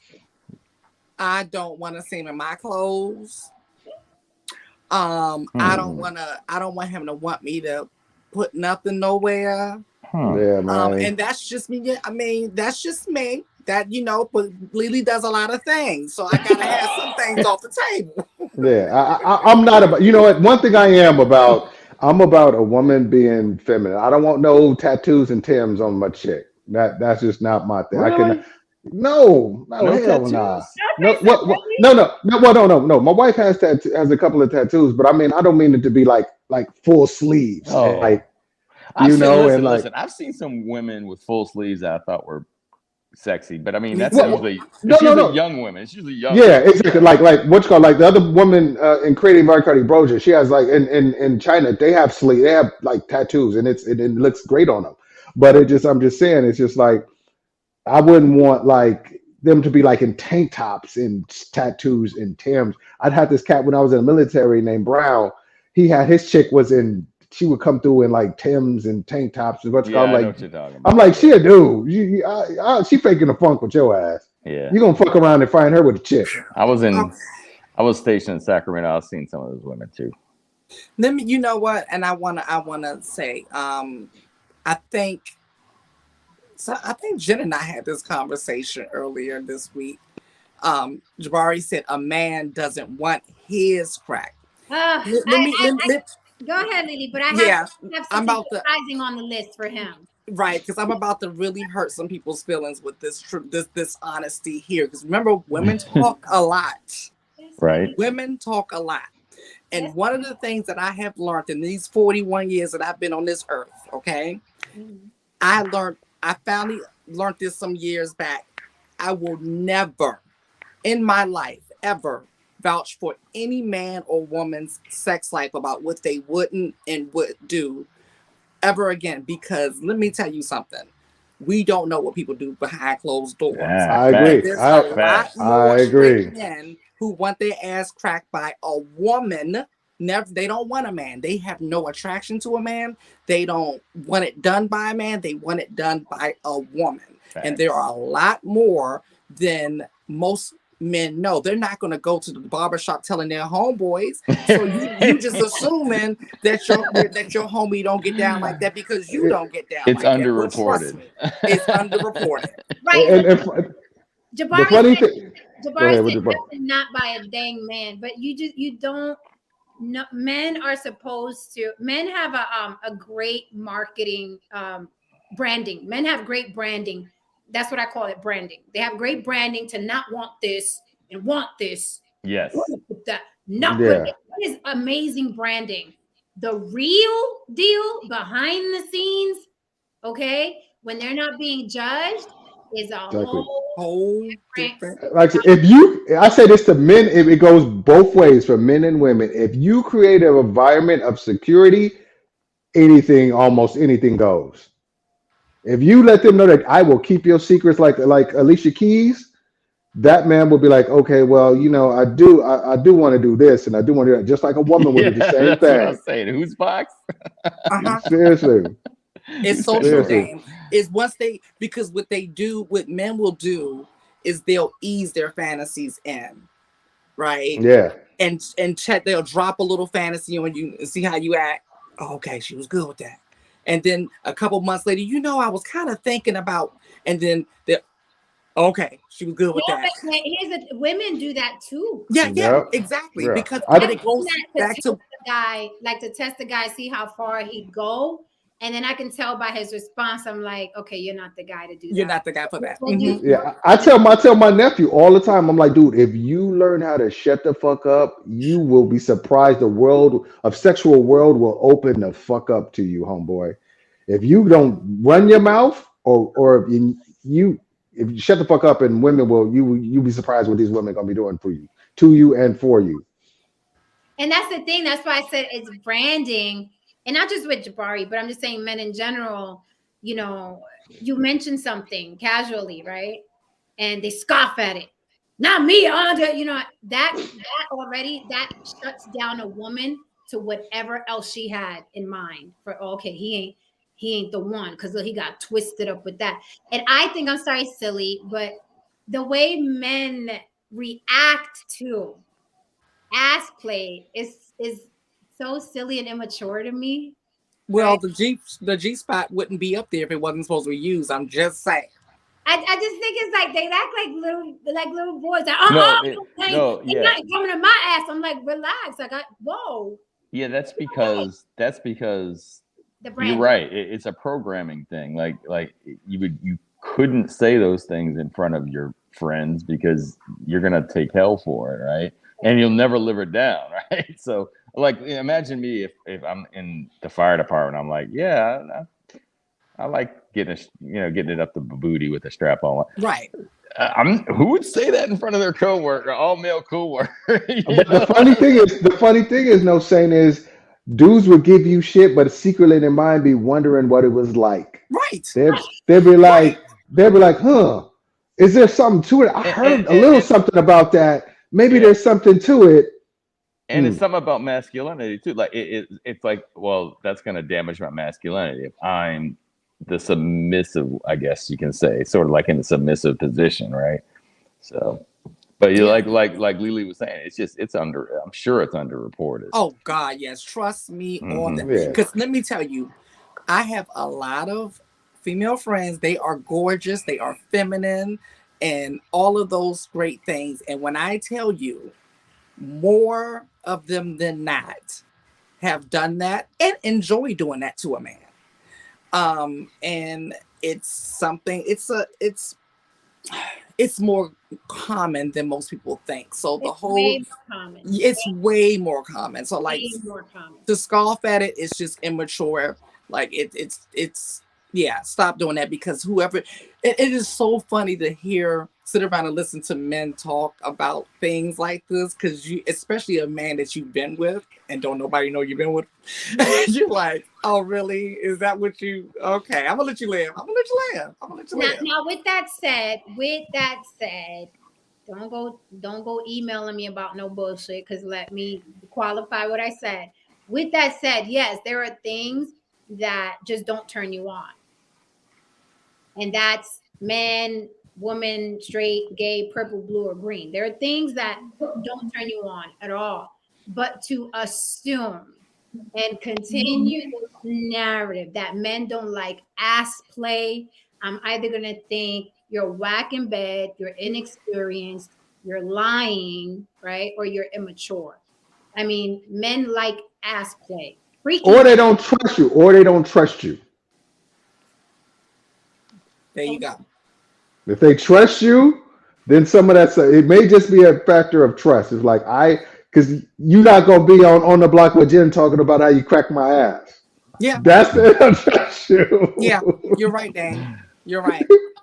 And even then, I didn't say who it was. Exactly. That's what I'm saying. You didn't name no names. So nobody know who these motherfuckers are. No. They can live their life normally without knowing that Jen cracked their ass. Exactly. You probably landing with them right now, but you won't know. We don't say nothing. Like, hey, if you're watching, Jen cracked your bad ass. Just saying. I'm not saying, just saying. You probably laying with a guy and I done cracked his ass, and he talking about, don't put nothing in my ass. I don't play that game. My face was different though. Because I messed around with a guy for some years, and it was mostly like friends with benefits type of situation. And every year he would add something like, well, I was watching a porn, and they would do it every year. But the thing is, he wanted to do that year 2, and year 5. He wanted to do that back in the time, but he just working up to it because he's building that trust with you. That's what's happening. Right. Exactly. And he always tells me, he was like, I trust you more than anybody, because he knows that. Creating it. China is the fucking best. I am so disappointed she's not up here. China is the shit. I don't know what. China, I'm so disappointed with you. I'm gonna come on your show and talk bad about you, girl.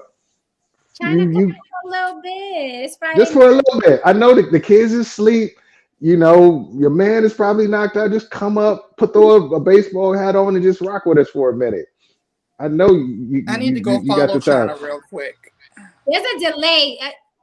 China's watching it behind because she's saying, damn, what's wrong with tattoos? There's a delay. He cleans it up. He cleans it up, China. Keep watching. Yeah, keep watching. China pause this. Ain't Come nothing wrong on. with tattoos. My daughter got tattooed. I got tattoos. Ain't nothing wrong with touching my wife. Like I said, I like that is something that's definitely changed since we were younger. Remember when tattoos used to be like the bikers, and if you're in the Navy? Now it's like it's funny, if you had a tattoo, you were rare and like, Yes. different. Now if you don't have one, you're rare and different. Yeah, it's weird now.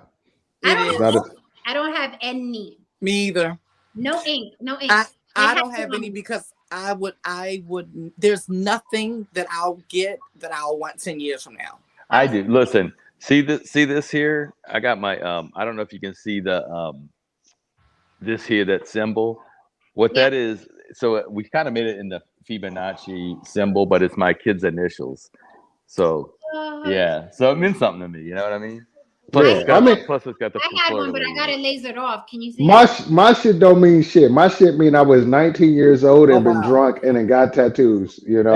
How about I know Dane probably saw it. We had I have a guy that I still know, but we were in basic training, and he got the Air Force wings on his back. Oh God.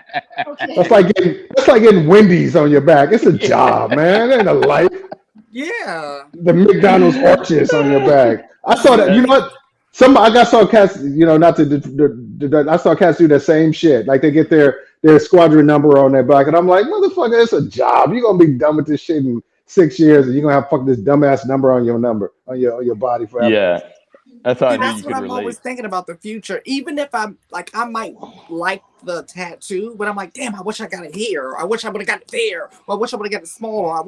I know me. Yeah, I'm like that too. No, I'm like that too. I'm like that too. That's why when I really like something, like I look for it, like I'll Google a picture of it and say, let me just put it on the wall, frame it, put it on the wall if it's something, a mantra or something I believe in.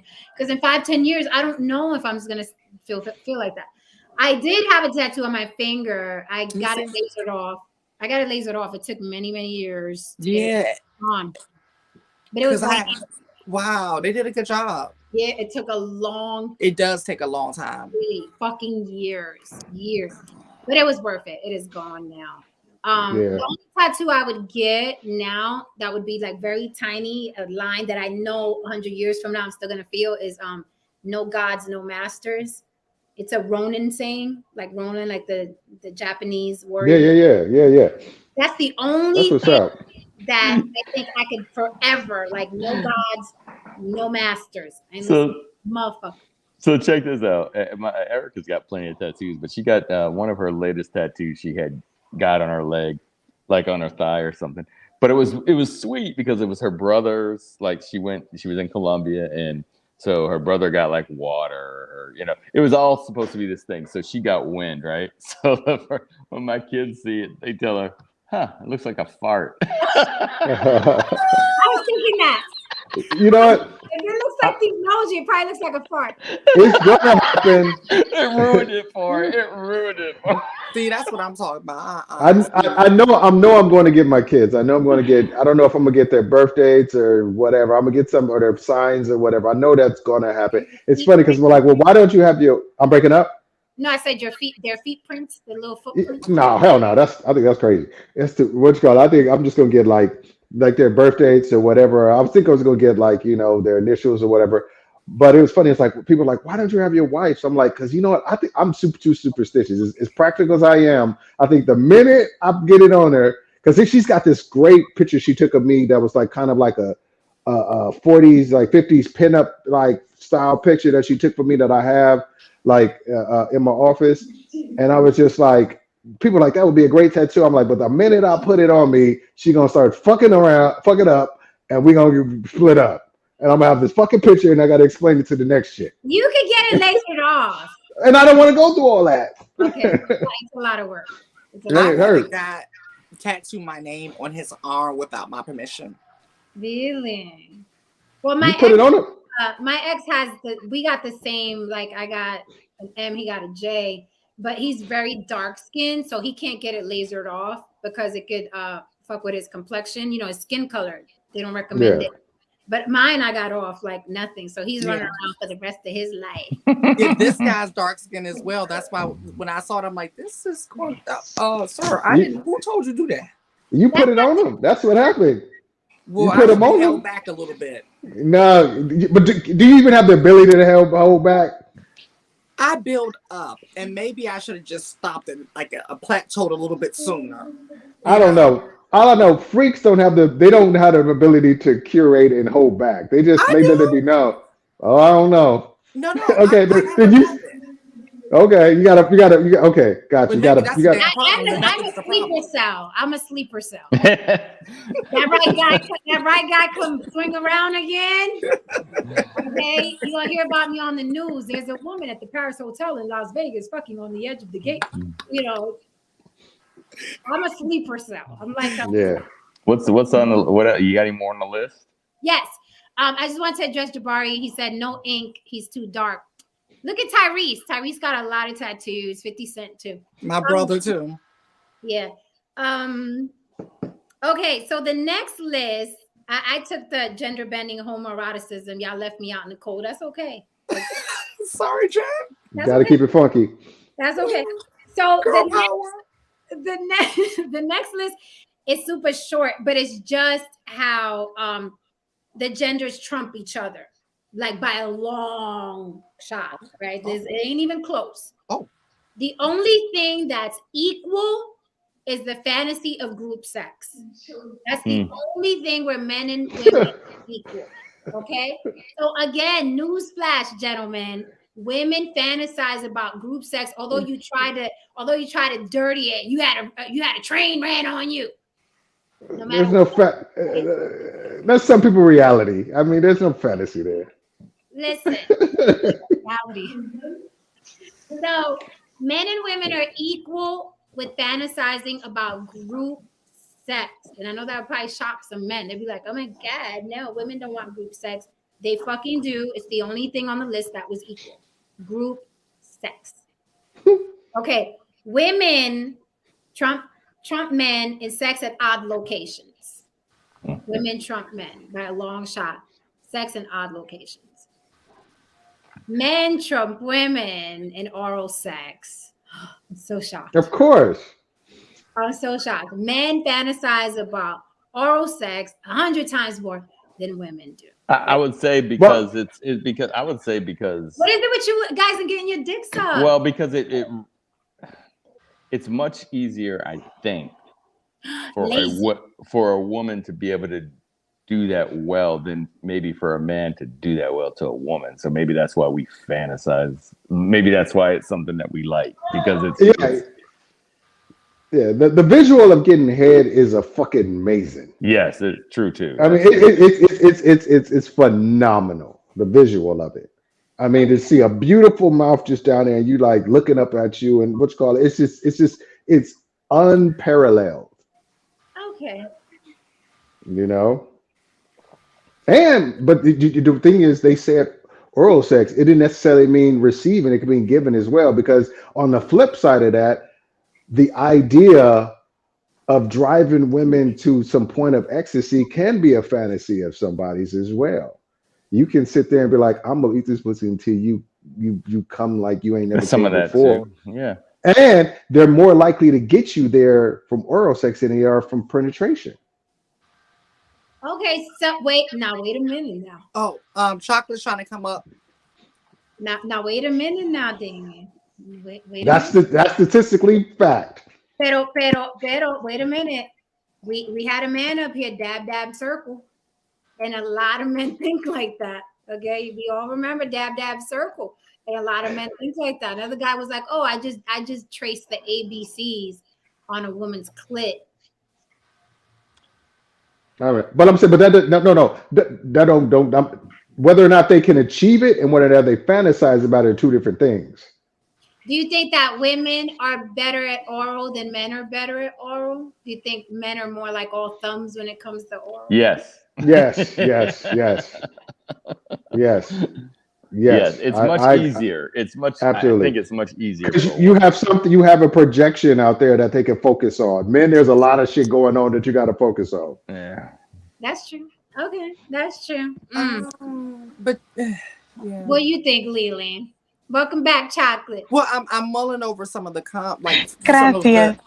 Hey, Chocolate. I'm mulling over what the guys were saying, Uh-huh. and because I've always wondered what it was. Right, I know it's super super important for men. And then there are people who are on the flip side who enjoy giving it, and I will say for me, a person who enjoys it, it's an ego booster because I like the movements and the convulsions and the what just it does something to me. I'm sorry.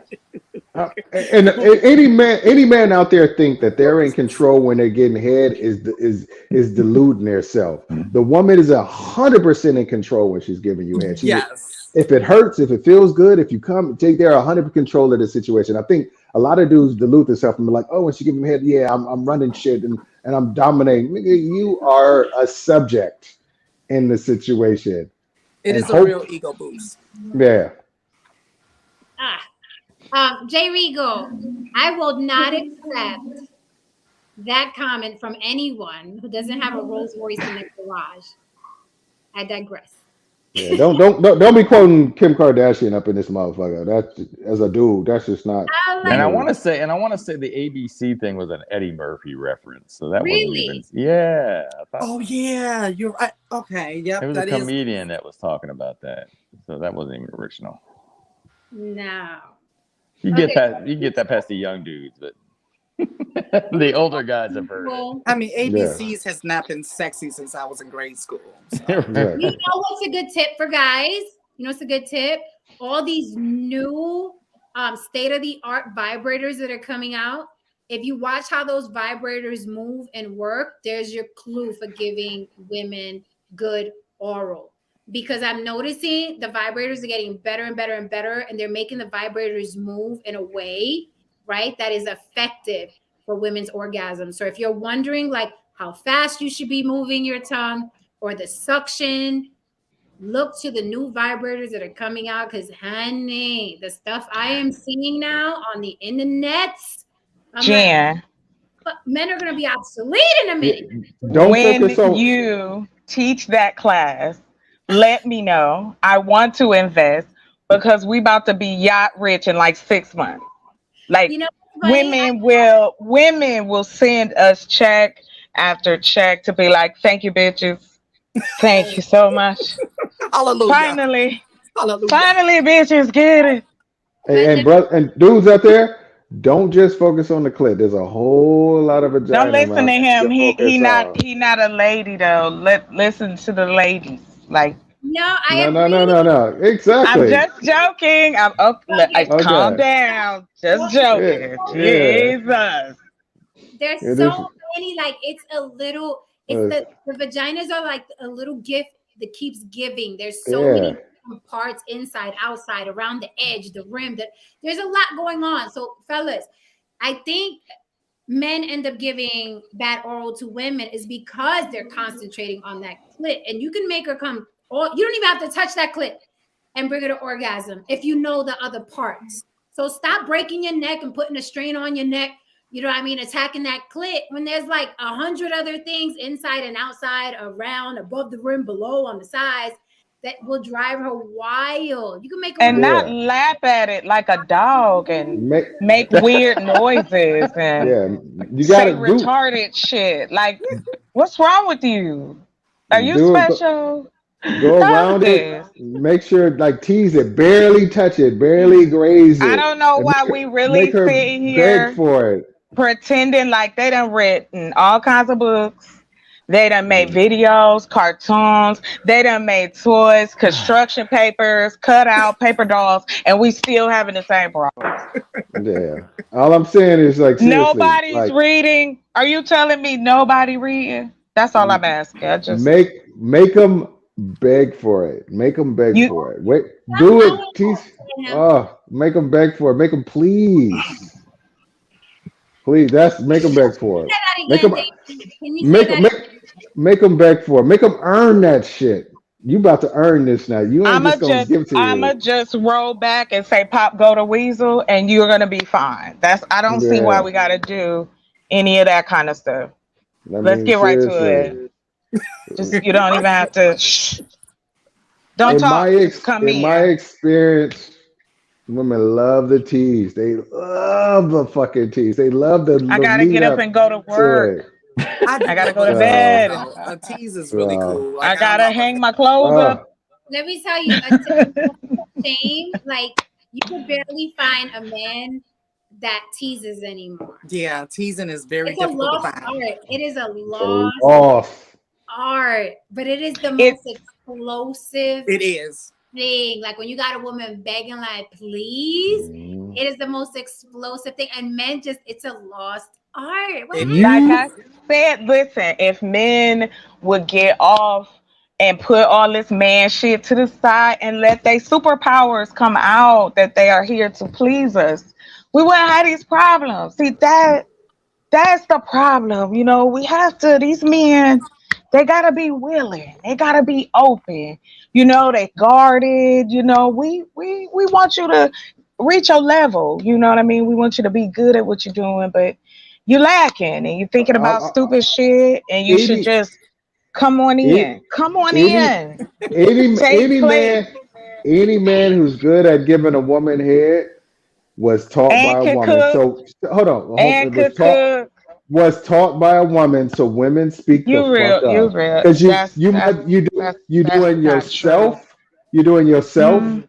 and the next woman a service. Tell this I'm not motherfucker trying what to it really help her. is. I'm not trying to help her. I'm helping myself. Like I said, Unless we dating in the same circles, I'm not telling her shit. What is you talking about? It is a competitive market out here. Is you crazy, sir? Do you know she how just hard it is to remember find yesterday. someone? No, listen to this. No, because when I She try to just want to talk argue with me. intelligently, no, when I just try to speak intelligently and give good advice, no, fuck that, fuck that. Listen to what I'm saying right here. I don't care nothing about what you're talking about. I see Bring it that. and watch what I do for you. I'm not talking to you personally. I'm saying just in general. If I don't have time for these games, quit trying to pick up game. Come on. You want to come over here get some spaghetti and you want me to call you Poppy and my bad Spanish like language news voice? Come on. Come on. I don't have time for these games and this, we're gonna do this. And no, we don't. 3 o'clock. 3 o'clock. I get off work at 3 o'clock. You should be here. Men, Shower, ready to go. Like, why men, can't we just be free? Just relax, man. Just relax. Hold on, Jesus let me Christ. say this, Chocolate. You sound like every man's dream come true because most men don't give a fuck about pleasing women. So you Not sound true, not true. It's a lie, Jen. They lied. They lied to me. When I was saying my views as a woman growing up as a young woman, they was like, "Oh, you act like a dude. You selfish." Da, da, da, da. The minute I started worrying about their feelings, then it was a problem. It was a problem. It was a problem. When I was on my regular clock time, 3 o'clock, 3 o'clock, gotta be at work.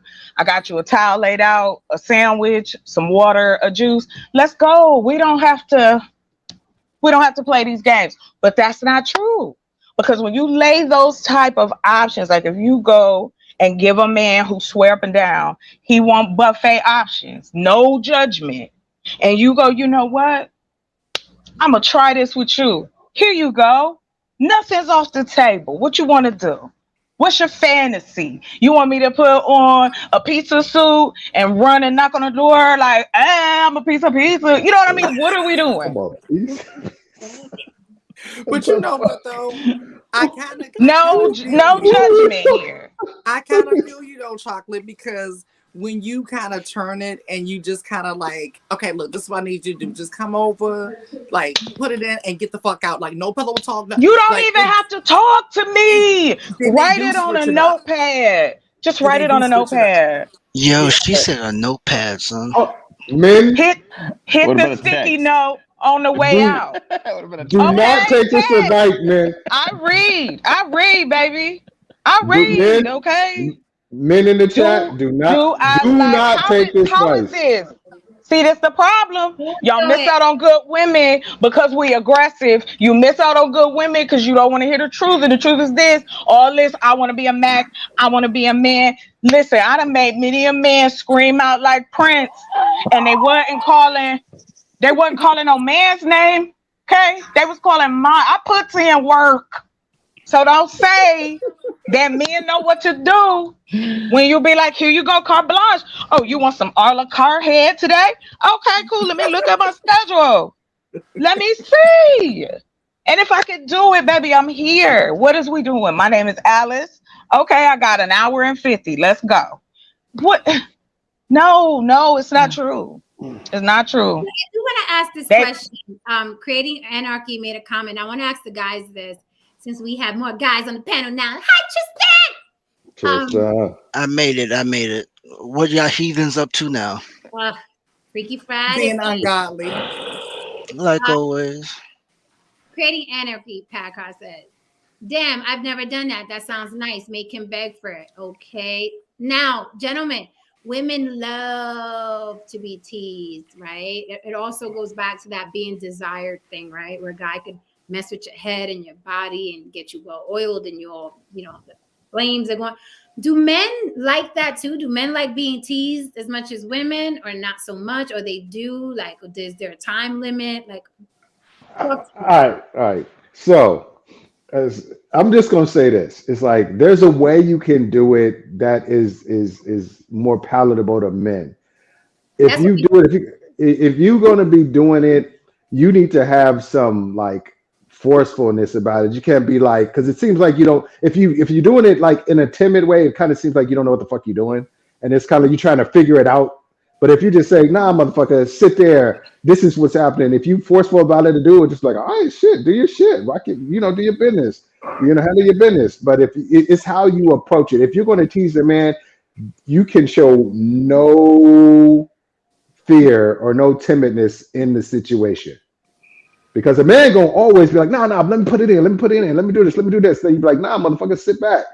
I'm running shit. Then a man will respect that. He'll be like, oh, okay, shit, do your thing. Let me, But like I said, you can't do it the same way you do it with a woman. A woman, a lot of times, a tease is in most cases is not forceful. It's more like it's more sexual, sensual. It's more like, I'm doing this. You like that? How's this? No. Not yet. That kind of shit. It's you're talking low, the tone of your voice is low, is different. But you grab her by her face and say, I'm gonna give you this dick when I say. It's just like said, I think one of my wife's favorite thing is when I say not yet. Not yet. You ain't ready for it yet. That kind of shit. It's just one of those things where it's just like, but a dude, if you say, nah, motherfucker, if you just like, nah, you ain't getting it yet, like, oh shit. I'm gonna try that. I'm telling you. I'm headed down to Atlanta. I'll let y'all know next Freaky Friday how that went. But if a man is insecure, he's not gonna do that in the bed. If he's already insecure, he's not gonna grab you and do the things you want him to do. Because if you correct him, he gonna take it as an insult. See, that's a part of it too, where women are kind of like left in this situation. Like if I tell him he foul and this really sucks and I am drier than the Sahara Desert, it's about to be a problem. Why are you fucking an insecure man in the bed? That's not a problem. Just get the next one. Why are you fucking an insecure man in the bed? Because who's enjoying that? Yeah. That's the BDR, the bad dick report. Next. Wait, what? Listen, my dick facts. Check out my dick facts. That's the other thing too about the bad dick. They really don't be knowing. Because women don't speak up. Women speak. But no. I've had it so bad sometimes. Like you got to know. You got to know. Or maybe they don't care. Like you said, maybe they don't give a fuck because they're just in it for themselves. So let me ask you this, Dan. So you're telling me that every man who's at sex having age and has been with a woman and we don't speak up. So it's we don't speak up, but if a woman does speak up, there's going to be more of a problem than not. That's what I'm saying. It depends on how you speak up. If you're like saying, "Yo, broke little dick, yo, whack dick ass," if you don't diminish, like, kind of destroy his We're not self-esteem. talking about that. We're not talking about that. There's some women that have said it giggling. There's some women, there's many cases. We don't even have to do that. All right. I'm just saying, period. The I'm psyche of this being corrected in the middle of your sexual experience with someone you just met or are just getting to know, or you've been doing it wrong this whole time and she just now telling you because she feel comfortable to know this is trash. Let me bring him in on it because he got one or two choices. Either we gonna try to make it work, or I already got Orlando on the phone, so we can. All right, hold on. We can see. This works for We men can and see women. what he gonna do. I'm telling you the way you approach the situation to where nobody's feeling butthurt. Okay, the way you approach it. Let's just use. I'm gonna use getting head for example. And I'll just like, it's a man giving whack head. You can just say, God, I love when you go down on me. It feels, I love it when you go down on me. I love the fact that you love eating my pussy. You know what? Something you did real quick, if you just did it X, Y, and Z, I think it would just intensify the situation. If you say, I like it, what you're doing, you make this tweak and I would love it, then a man can receive it. It doesn't come off as you denigrating him or you whack or something like that. But if he's like, you can't eat pussy, you whack, you need to learn something better. If you say, I like the fact that you're even doing it, and I would love it. It would drive me crazy if you did it. And that works both for men and women, anything sexual. If you're getting head from a woman and she's using too much teeth, you're like, oh my God, I love the fact that you try to give me head. I just think, you know what? It would probably feel even better if you X, Y, and Z, if you did X, whatever you particularly like. And So I'm has a willing to woman said that bet. to you? Like, has a You woman say corrected you? speak life into them. Yeah. And I'm gonna tell you this. Anything I'm good at, anything that my wife enjoys, another woman taught me, and she Okay. knows this. Okay. I didn't come out like I wasn't born like, okay, now I know how to eat pussy, now I know how to do whatever. A woman told me, slow down, roller coaster. Slow your roller coaster. You need to X, Y, and Z. And the funny thing is, I know who the woman is who told me most of the shit. you know? How So old was she when she showed you? I mean, Saying roller coaster.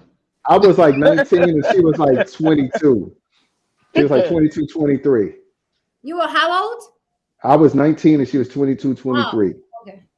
And she was just like, and she said, you got everything necessary to be good in bed, and I'm gonna show you how to use your shit right.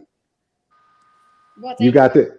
So, and like I said, there was only one time that I said it and it probably didn't come out right. But I was great.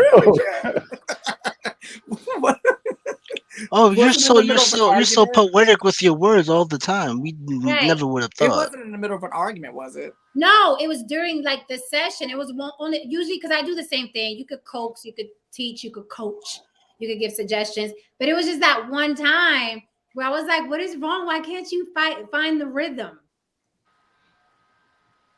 Right in the middle of the session. So it's like, let's say the rhythm is like this, right? This is the fucking rhythm. The music is playing, follow the fucking beat. For some reason, he was like, and I'm here.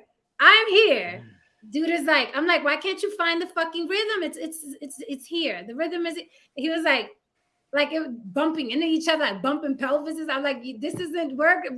That's so sloppy. Why can't you find the rhythm? And the funny thing is, sloppy. But he was younger than me.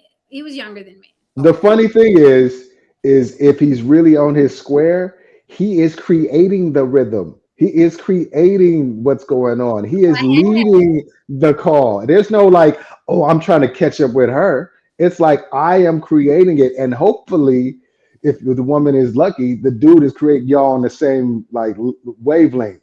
When it comes to that. No, he was I know what you're talking about. What kind of Humphrey Bogart bullshit was that? What do you mean? He created. He was younger than me. he created the rhythm. Okay.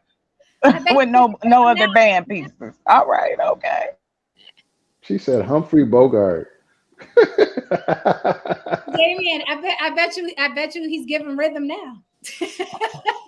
He was younger than me. He was younger than me. And you probably was the same chick, the chick who showed me like, no, motherfucker. You could be great at fucking, and I'm gonna show you how you get there. I was in my 30s. He was in his 20s. The rhythm's gonna get you. And right now, him in his late 30s, he's probably knocking it out of the box because you vocalized it and he adjusted, and now he's like, oh, don't worry about it.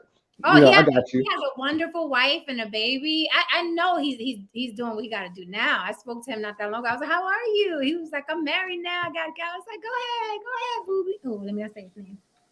But anyway, yeah. But that's the only time I verbalized it, and it probably didn't come out as nice because I was frustrated. Like I was like, "What do you? Why can't you find the rhythm? What is wrong?" But I'm like, he was in his 20s. I was in my 30s. Yeah, I mean, seriously, and I'm seriously, it's like I remember, he's like, what's called it, if she's watching, you did your thing, and it's just like she, a lot of women got a lot to thank her to thank for a lot of shit because she said you got the equipment and the open mindedness to be really good at what you do. So wait, you got the equipment? Hold on now. Oh God! So I'm not trying to. That was no humble brag or nothing. That was just. Well, I'm just repeating what she said. All right, no, go ahead. Listen, I said 2023 is the bragging year. Fuck being humble. Okay, you could be humble in a box when you die. Yeah. Everybody's bragging this year. Like I said, my favorite line from. Hey, wait a minute. That's not true. My favorite line from a Wu-Tang song. Oh my God! Early, he told me I was capped earlier. When he said, "Don't take my advice." That's all I'm gonna say. So let's get back to the list because I do have. Two things left, and one of them is regarding what Jabari said, which is probably gonna be surprising or not. Sex with a stranger for women outweighed men's thinking. Fantasizing sex with a stranger, women outweighed them, eclipsed them on this graph. So women fantasize more about sex with a stranger than men fantasize about sex with a stranger. Stick that in your pipe and smoke it. Wow. I got one. Once you're done with your list, I got one you need to add to the list. Okay. So what do you think about that? Women fantasize. I'm telling you, men have to listen to this. Women fantasize about sex with a stranger than men do. I believe that. I believe that too. The sexy stranger. Mm-hmm. In the alley with the coat. Oh yeah, it ain't even in the coat. It ain't even in the coat. It's just that like you sitting at a bar on a business trip, and a dude comes in, sit next to you, and starts talking to you, knowing like you have a drink, and next thing you know, you up in somebody's room doing all kinds of shit you ain't done in a while, and then the person bounces on you, and you never see the person again. Well, it's kind of a lot. Well, I think as women are different all the time with the different things they want to do. It all depends on the stranger situation. Like, yeah, there's some women who like the gardener in the rich house in the back of the house near the pool type scenario. And then of course you got your the hood dude around the corner that, you know what I'm saying? You like, if I catch him in this alleyway, you know what I mean? Like you've got all of these different scenarios that you can play with. I think that falls into role play. I think that's probably why a lot of women would fantasize about that, because it gives you, when you talk about sex, especially women, it's always related to being a different person. Being, you can't be outwardly sexual. You can't be aggressively, comfortable in your sexuality. You're supposed to save that for that particular man. And then once he get it, it's like, okay, well, now what? Can we reenact it? Like, is that okay? Or, can we spice it up? And that's why you had all the pop-ups of like the, I don't know about anybody else, but I don't know if anybody has been to what is that? What's the name? Den. If anybody know what I'm talking about, the store, like when they started popping up all over the place, like the adult stores, they were strictly catered to men. But then these chains have changed their whole setup, and now it is to include women which makes it more comfortable. You see more couples, whether they married or not. You see them in the stores together, walking around. Shit, I was a part of one of them couples. We was hitting that spot up every weekend, like, okay, what we out of? Blah, blah, blah. We just was preparing so that way if the spontaneity popped up, wasn't nobody worrying about like, dang, we out. You know what I mean? There's no pause in it. But those are the things. Yeah, go Chocolate, ahead. I'm sorry. Somebody was up here earlier this week, Chocolate, and it was a young man, and he was saying, because my aunts don't talk like that and don't say these things, and we couldn't stop laughing, and it made, when you were saying what you just said, it just reminded me of my family's really close, and we find any reason to get together, and so the last time we got together, one of my cousins was like, "Oh, by the way, I sell toys now." When I tell you my cousins and my aunts, and they just jumped up and was just like the freak all came out, and she was selling out the trunk, just selling left and right, boom, boom, boom. And I was like, oh my God, these are my aunts. like my aunts. Well, because I think that's to your point, right? Like the titles of what she was saying, fantasy.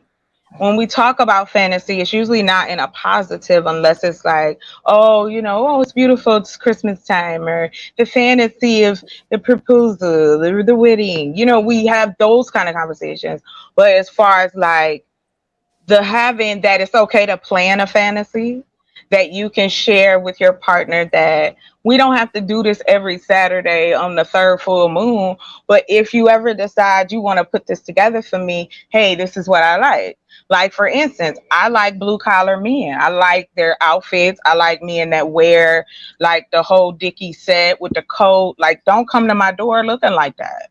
And then you like muscular, blah, like it's a wrap. You coming in for some hot cocoa and it's in the middle of August. Like that, but those, you know what I'm saying? When you have that level of being invested in your fantasy, you are able to have that conversation. But a lot of times the women are fantasizing because the conversation is a problem. Well, you don't need all that. A man will try to discourage you from your fantasy because he doesn't want to be responsible if he fucked the fantasy up. And that's my theory. I'm gonna pause that up. Hey, So Dame. what do you think? Go ahead, no saying. No, I was gonna say this drinking's got me thinking. I think that San Francisco thing I was saying about, it was called the exotic ball. Yeah. The funny thing is that, hold on. Yeah, It's not as exotic as you think. People come dressed up on all kinds of crazy stuff, but there's not a whole lot. They really clamp down later on of the whole sexual activity. Like, you can sneak off and try to do something, but the actual sex has been kind of regulated when it comes there. It used to be a free for all, but yeah, the exotic erotic ball is at they were on Real Sex before, I think. Yeah, they're Cow Palace at the Cow Palace every year. Oh, Halloween, it's a Halloween party. So is that in San Francisco? Yeah. It's not ABM because a lot of times like they have porn stars like hosting, and they'll have different like venues, like different stages, and they'll have like, okay, this porn star is doing this, and they'll have like it's right now it's been commercialized, so you get a lot of corporate sponsors and bullshit. But it's just everything. But for a while back, maybe 25 years ago, it was where you could sneak off and you could film. People have formed pornos at the exotic erotic ball, and stuff like that, or film scenes from porn films and stuff like that. But it's interesting because it's in a very bad part of the city, the Sunnydale part, because it's by the Cow Palace, and a lot of people get robbed when they come out of the exotic erotic ball. So it kind of lost its luster, over time. But it's just like you pleasure zone parties, Halloween and the holiday parties were way more. If you bout it, pleasure zone parties were way more the way to go. PZ parties. So that sounds like something fun to attend and so be a voyeur. Yeah, that was my thing back in the day. The last one on the list, y'all not gonna like it, but I'm a witness. Receiving anal sex, men trump women.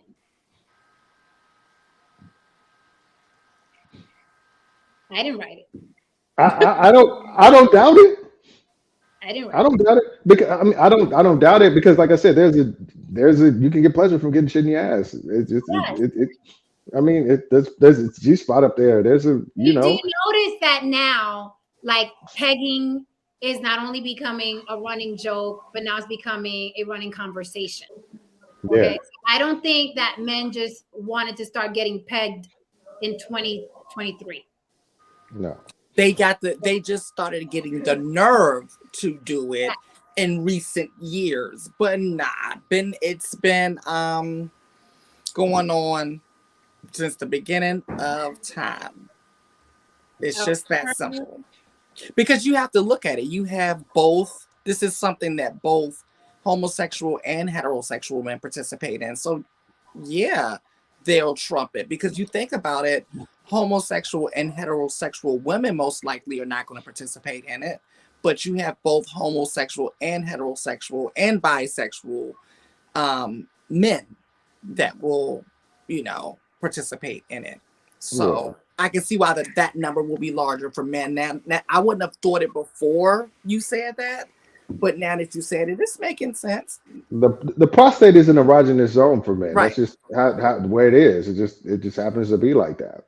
But what about the So mental fantasy of it? What about the men who be like, "Oh, I want my, Prince Charming to show up," and it could just be so many things how they fantasize it. They want it to be a big hairy armed man to snatch them up and whisk them off on a horse.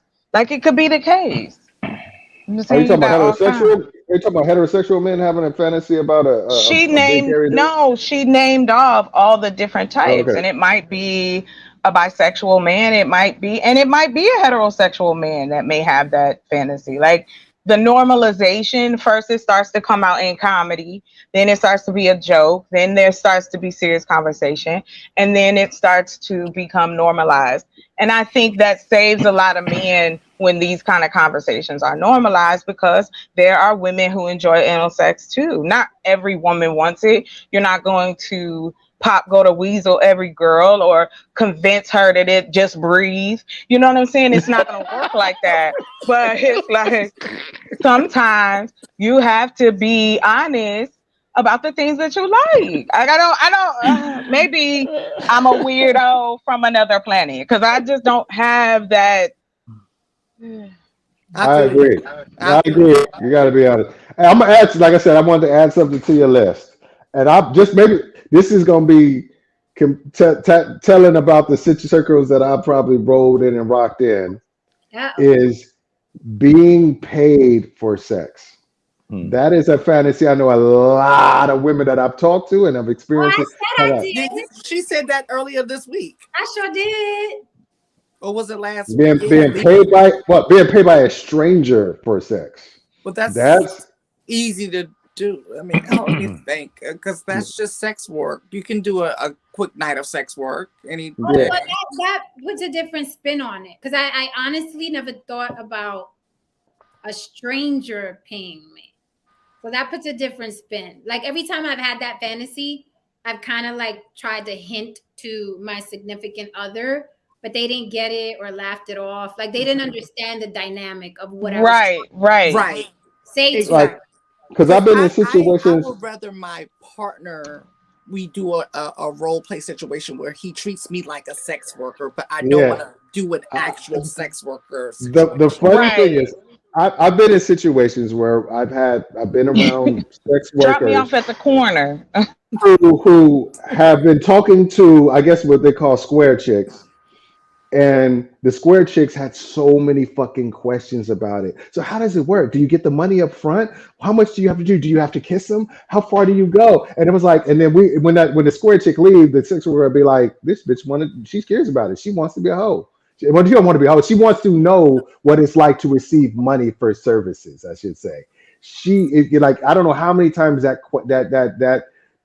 conversation has come up where a square chick has been super interested in what a hoe does and how the inner workings of it. I really, that is a fantasy a lot of maybe men too, women have about getting paid by a stranger for sex. Now we just need men to fantasize about giving women money after sex. Well, men do that. Men do that. Jen, there are men out there who that's why they get sex workers, because that is their thing. Yeah. Like tricking off is their. I've met some nice looking guys that have admitted to me that is their thing. And I'm gonna take it a step further. I've met a couple of guys. Remember I was saying about me living near the whole stroll and it was the bottom of the barrel whole stroll? Well, I've met a couple of guys who not only say that they get off on paying for it, but they like the bottom of the barrel. It's something about now. I don't understand it. I don't get it. Still don't. You know, I just don't kink shame. I just say, okay. I'm gonna tell you why. I'm gonna tell you why. I'm gonna tell you why guys would fuck the bottom. Why a businessman would go to, like in San Francisco, it's called the Tenderloin. If you wanted to like the $20 or like Jen say the $40 Tenderloin. Yeah, Tenderloin district. Yeah, you would go to the Tenderloin to get the cheap chicks because number one, or cheap tricks. they did not have the boundaries were way further. They had fewer boundaries than the $400 escort. If you were a dirty-minded motherfucker, the $20 40 chick, unfortunately, probably was in a real bad situation. So if you said, "I need you," because like I was watching this show, my wife and I watched this movie called The Menu. It's great. It's with Ray Fiennes. It's a great ass movie. And he said there was a chick there who was looking at one of her tricks, and she was saying he wanted me to say he was amazing, he was right, while he jerked off, and then came on my face. You're not gonna always do that. The high end class chick, they may not do that kind of shit, but the low chick, they will let you express because there's a lot of deviancy out there that is not necessarily illegal, but it's just frowned upon. Yeah.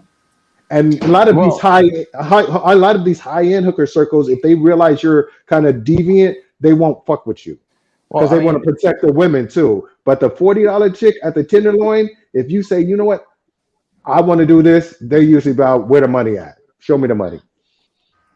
But can I that's interesting that you say that. That the fact that again it still prefaces the same thing. They put women on a hierarchy.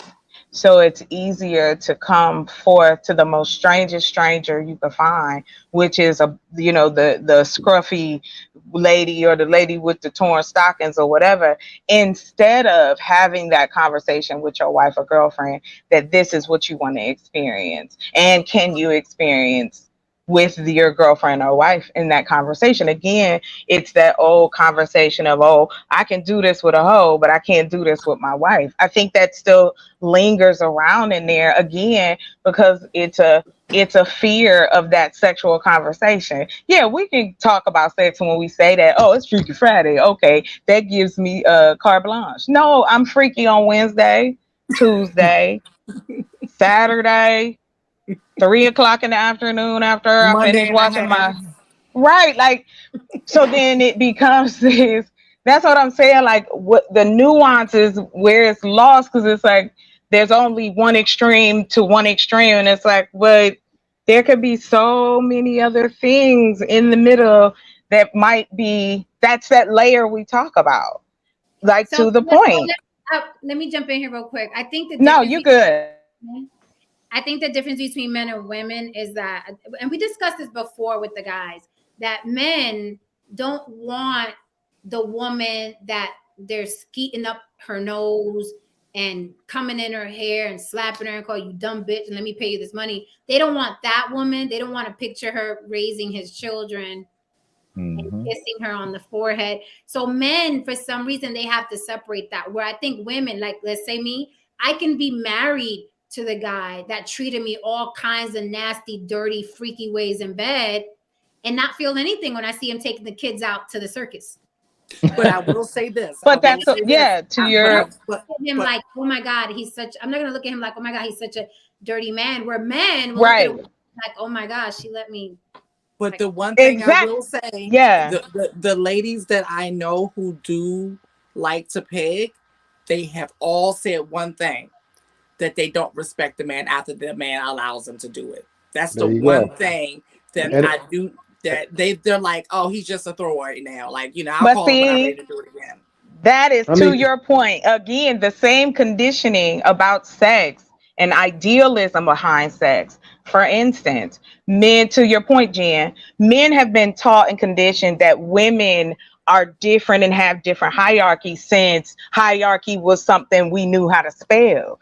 They've always put a wife, a mistress. I mean, why do you think we have so many words for the different type of women that is in, let's just play in the heterosexual pool?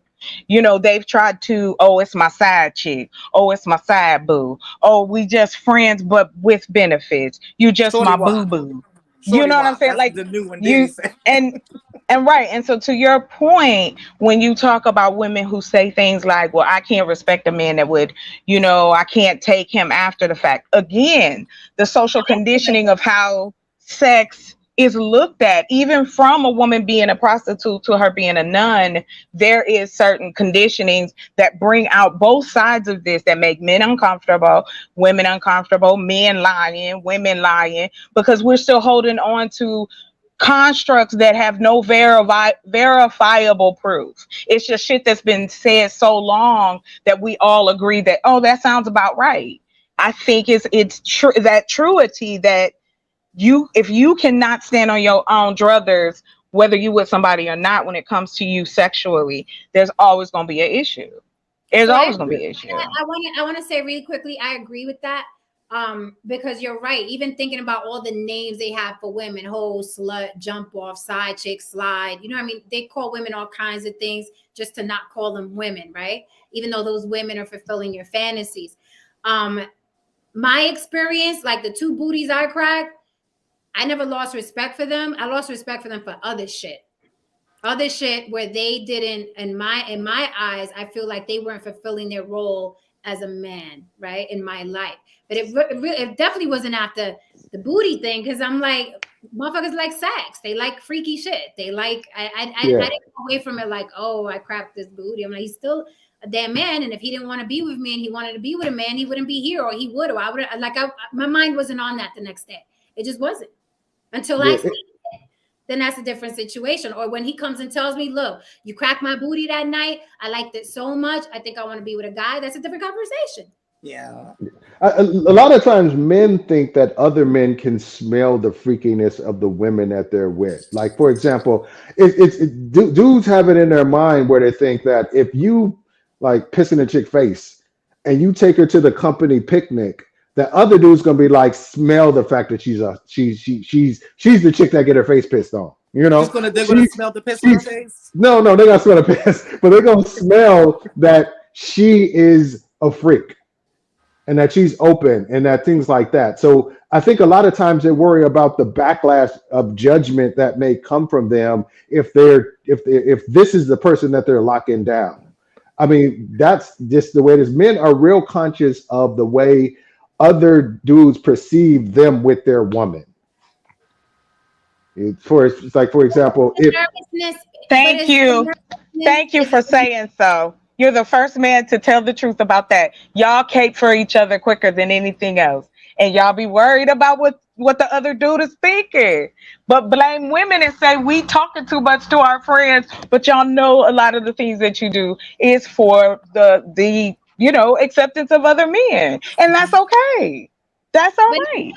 But is it, Damien? But is it a nervousness more so that she's this crazed freak and you don't want her out of your grasp? Because how would another man know that you're a freak?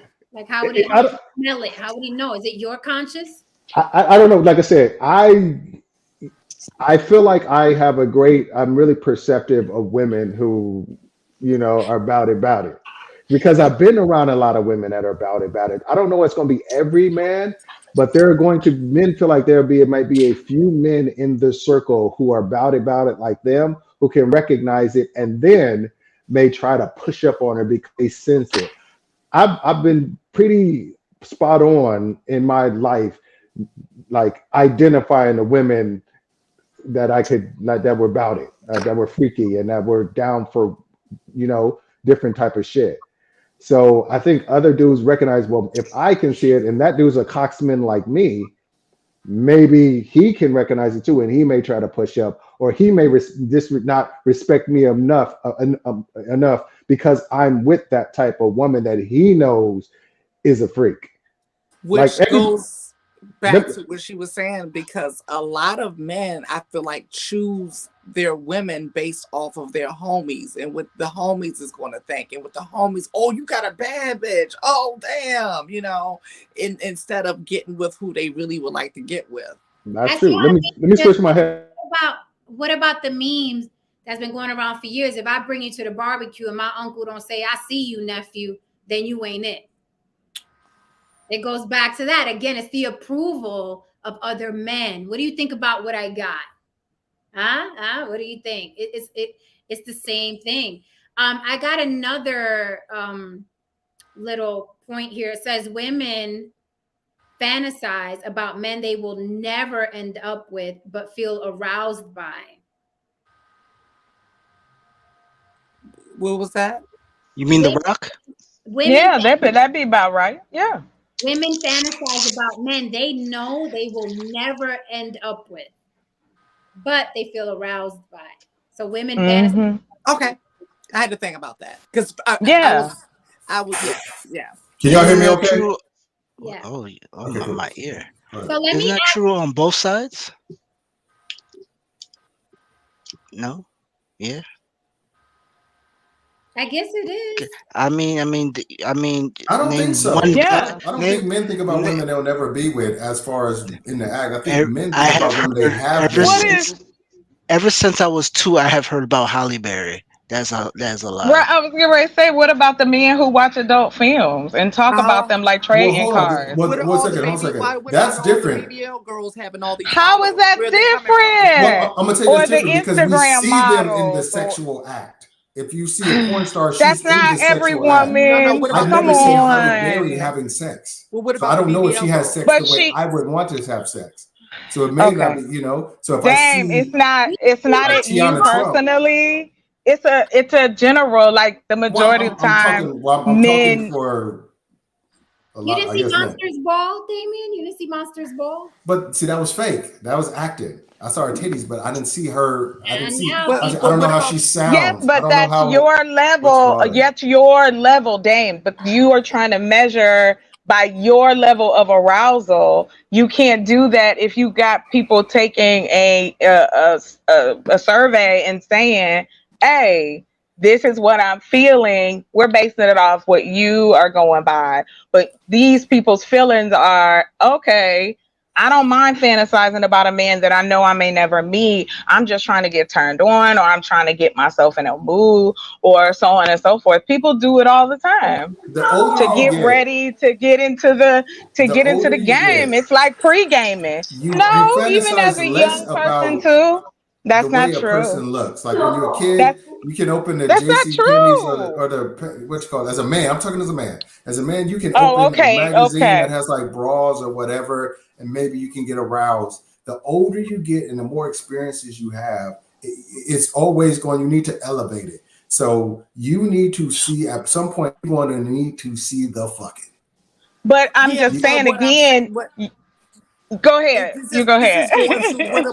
What about the IG model and all of these followers that they have? These are fantasies about women that they'll never have. They're fantasies about. I wonder what it would look like to do it. The difference between that is it's you kind of like I wonder what it would be like to do it with like adult film actors. You see what it would like to be. I'm sorry. Jan, can you read that again? Just read that. What did they say? Yeah, because a couple things is going together. Okay, so I clicked away from it, but it basically said women fantasize about men they know they're not going to end up with. And we said that, and we're arguing that goes both ways. Right. And then Tristan, yeah. Okay, are we talking about during sex or just in general? No, look, I think because you're complicating it, Damien. I'm just curious. Have you ever fantasized about fucking a woman you've never seen fucking on TV? Have you ever fantasized? You've seen a girl somewhere you've never done that? What? You've never done that. Come on, Dang. You're a whole alien then. Yeah, a whole alien. Dang. A whole alien. Come on. That doesn't make sense. Hold on a second. Wait. Hold on. Let's define fantasize. Do I think have I like imagine myself fucking her, or have I thought it would? I wonder what it's like to fuck her. That's different. It's the same thing. It's the same thing, Dane? No, that's not the same thing. Like you're trying to make it it one. I can't the other. Yeah, it's not the same thing. You're splitting hairs. You said, do I fantasize about fucking her, or do I fantasize what it would look like fucking her? Right. No. I said, do I fantasize about? I wonder, I wonder what it would be like, or I can picture myself doing it. That's different. I should say. That's the same thing. Wait, what? No. I wonder what it would be like. I wonder what it'd be like me fucking her. Oh my god. You just tried it. It's just not. It's not. How's it? Okay, I'm gonna tell you. Okay. But I wonder what it would be like to fuck her. That's different. But then if I can actually visualize close my eyes and I can picture her bent over and I can see my dick going in and I can imagine what it feels like, that's different. But being like saying, I wonder what it'd be like to fuck her. I'm actually creating the reality of it in my mind. That's called an imagination. That's what we're saying. And you created the reality of having sex with somebody in my mind. The dance that you do, wow. You've never looked across the room at a conference, at a park. You've never looked across the room and looked at a woman and be like, yo. I want to fuck her? Yes. Okay, so that's what we're talking about. But I haven't created I haven't played it out in my mind. It doesn't matter. You just looked over there and said, yo, I slammed real good dick to that chick over there. Yep. That's it. That's it. That's really it. Now with that, I'll put y'all in a hot seat. Dun, dun, dun. Especially for, Tristan, you're not married, you're not in a long-term relationship. But no, Saint, you are. Damien, you are. Have you ever... Read Rod Vale's comment. He gets what I'm saying. Rod Vale gets what I'm saying. He's just as delusional sometimes. I got you, Rod Vale. I see you. You see my point. Y'all on the island by yourself. I'm just joking. It doesn't matter if it's a passing. It doesn't matter if you beat off to it for 2 seconds or you beat off for it for a week because she was that dope. Either ways, you thought about fucking her. Either way. Whether if it's 2 seconds, whether it was a fleeting moment, like what that mouth do, or what that mouth do. It's different, man. It's different, man. We look at women every day and be like, oh my God, she's got a fat ass. I wonder what it's like to see that ass. Yeah. But it's different than taking action and doing something. He put it perfectly. It's between like no one's talking about action. No one's talking about action. Oh, I thought you meant like fantasizing while you're actually doing something. I'm sorry. No, that was the next question.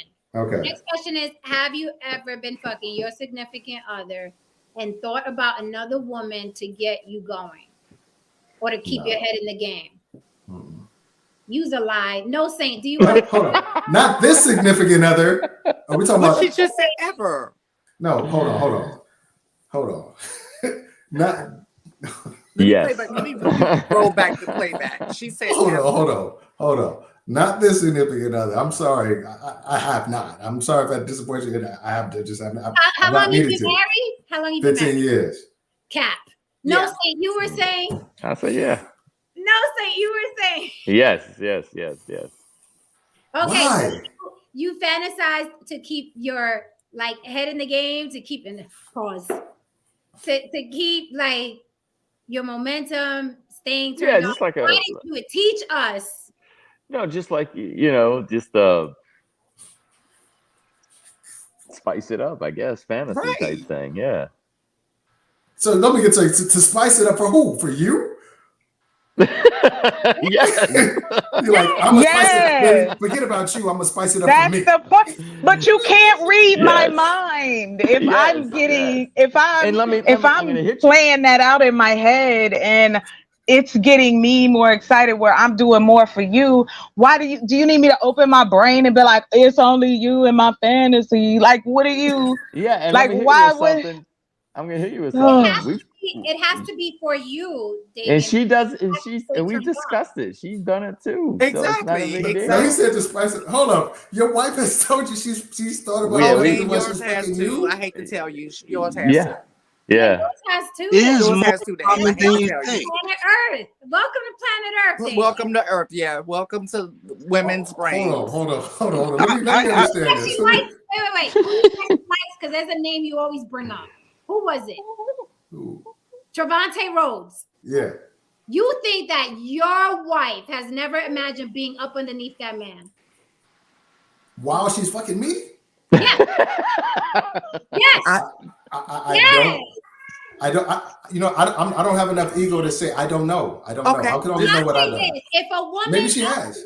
I'll say this: if a woman brings up any man, because we've all done it, right? Even playfully with our boyfriends, with our husbands, even playfully. Like if I had a pass, if I gave you a pass, who would you pick? Kiki. You're like, well, I would pick Halle Berry. Who would you pick? Kiki. Trevante Rhodes. She's thought about fucking that man. I'm. You know what? I don't doubt that, but I'm just saying you're talking about something different. Not saying him. She's not saying him like, "Oh, I wish one day we could go make a Philly cheesesteak together." She's thought about fucking that man. I don't doubt that. I do not doubt that. I do not doubt that. All I'm saying is, you asked me about me. If we say it with our words, like we pick a name with our words, we thought about being underneath that man. And the best time to fantasize I can honestly say while you're underneath your man. That I have not doing it. I'm gonna tell you why. Because the woman I'm with, there's a fuck ton of shit. And so it's just like that's what we're saying. But I'm saying that's the best time to. But we were talking about it earlier. It's like either somebody did something better, or they did it. Your person did not do it, and you're wishing that person would do. That's what we talked about earlier. It's like somebody did it. No, Damon, that's not the only reason. Not at all. Like you can have your wife could be the best fuck on the planet. And I'm talking in general, not to you specifically. Okay. Your wife could be the best fuck on the planet. You're gonna still fantasize or veer off into what's it like with that girl I saw earlier, the girl I work with, or somebody else. It doesn't take away that your wife is the best fuck on the planet. It doesn't take away from that at all. And actually, the sex the sex with your partner enhances the fantasy. That's why we do it. Like I said, have I done it apart from that? Probably. Yeah, I thought about fleeting thoughts about, oh my God, she got a fat ass. I wonder what it looks like butt naked or whatever. I've had the fleeting thought, but have I done it while I was engaged? No, never. I don't believe you. I'm sorry. You gotta believe me. I can't. Like I said, I'm not trying to speak for my wife and say that she hasn't done it. I'm not. My ego is not that big. Where I'm like, hell no. I'll put it down. All maybe she has. Maybe she has. That's nothing. I'm not as bold as no say to have that conversation. I would never have that conversation with her. But the thing is I hadn't had to do that because, and I'm gonna tell you something. I've had a lot of sex, so I know what to compare it. The whole idea. Just because you're a celebrity doesn't mean that your sex is good. It doesn't mean a celebrity, though. We're not talking about. But just because you're hot, just because you're good looking, doesn't mean you can fuck. Right, Jen, please tell Tristan to take that picture down. I can't. I cannot keep a straight face. Please take that down. Thank you very much. Please, I can't. Just stop it. Hold on, but that's why it's called a fantasy, because in your mind you are fantasizing. This is the best fuck ever. You don't. When a fantasy doesn't entail, well, just because it's a celebrity, they might not be able to fuck right. When you fantasize about fucking Halle Berry in your mind, it's the best fuck ever. And she may be whack, but that's not what a fantasy is. A fantasy is she got naked. It was the best fuck ever. Rod Beal, you're not delusional. You're naive. My bad. You're not delusional, but you are a little naive. Just saying, my observation. My fantasy would be if I saw a chick that was bad, I'd be like, I want to fuck her with my wife. That's what I'm on. That's the kind of hype I'm on right now. Let's fuck this bitch together. That's the type of hype I'm on. Your name. Okay. Are you kidding me? The sight of my wife eating some chick out would be probably the sexiest thing out. I would lose my shit. Okay. That's my hype. All right. Listen, a lot of Fabio books been sold to women. You know, that's you think they're not thinking about Fabio? She may. I can't speak for her. I'm not gonna let my ego be like, no. You said 15 years and you ain't never thought about another woman when while I was in the act. I was just more. You done had sex. You don't. I mean, sex club. And then exactly that means you're highly sexual. I'm gonna ask you a question. Hold on. You said prostitutes, ain't no. Well, no, I don't know. Just type the real answer in the back chat, okay? Just type the real answer in the back chat. Hold on. Because you have sex at a sex club, don't mean it was great.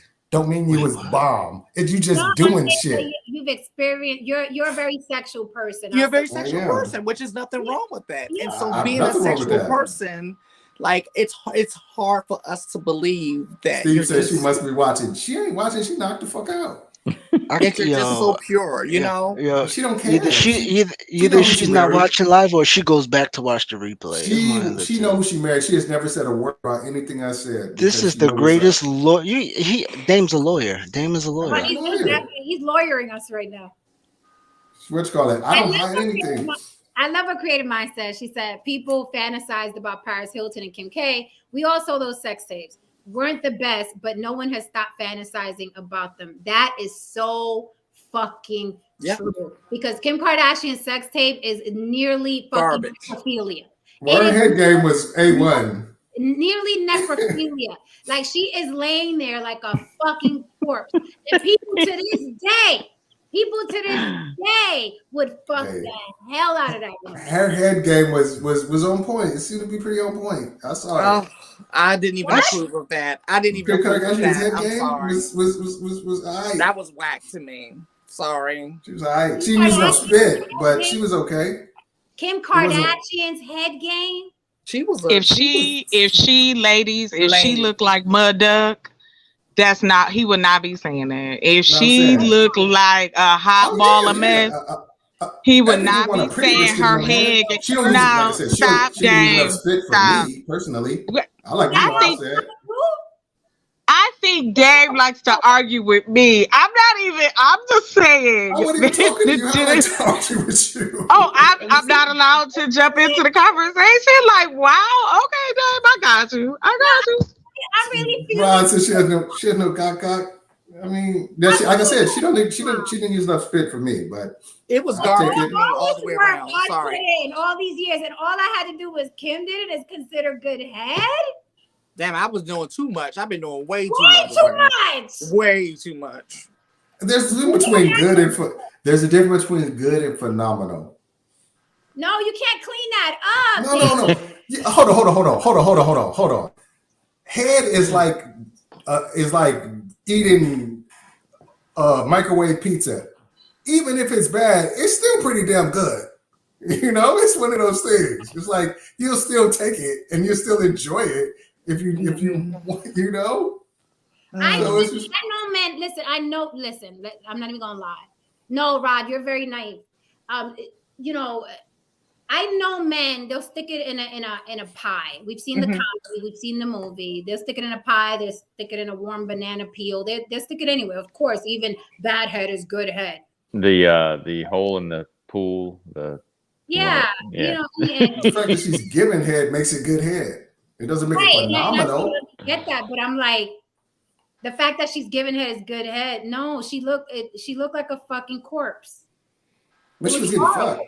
She was laying there with the big titties and the big ass. And because they're fake, you naturally, when a woman has natural big ass and tits, she's used to moving that body, right? She's used to it. But when you take a small frame and put big fake tits on it and a big fake ass, it is literally like you walking around with a backpack on your chest because it's not really connected to you and a backpack on your ass. So you're not going to be able to fucking move like that. And that's what she looked like. From what I saw, it was so lame. I was embarrassed for the poor girl, but it worked for us. And the head was like, I guess I should do this because this is what women do when they have sex, right? Right. They stick dicks in their mouth, right? Okay, I'll put his dick in my mouth. That's what it looked like to me. Yeah, because she wouldn't have gotten that same rating if it was Leslie Jones. Don't get me wrong. The 20-something-year-old dame would have been fine with it. the dame now would have had some notes for instruction on improvement. You know, there's a difference. At 20 years old, 5 minutes ago, you said how 5 minutes. Right, No, you back and you moonwalking out the. I am not moonwalking. All I'm saying is head is good. It's going to be okay, pretty damn good. Just the fact that you're getting it makes it okay. I understand. I get it. I get it. I get it. I get it. That's my only Kim K photo out of 300,000 files. That is hilarious. Because that's pretty bad. That's horrible. Creative mindset. It was that's two different bodies. It was the weirdest. It was the weirdest vid. It was awkward. It was hella like it looked like she doesn't fuck much. Mm-hmm. Like she'll do it because she just looks like she has other priorities. Like it just looked like I'll do this because this is what you're supposed to do when you have a boyfriend. But it looks like she has priorities. I'll say she doesn't look like nothing she did was enthusiastic. Looking at that they would rather these type of men who talk about women in that way, they would rather be with a woman who's awkward and inexperienced rather than somebody come in and put it on them because now you a hoe.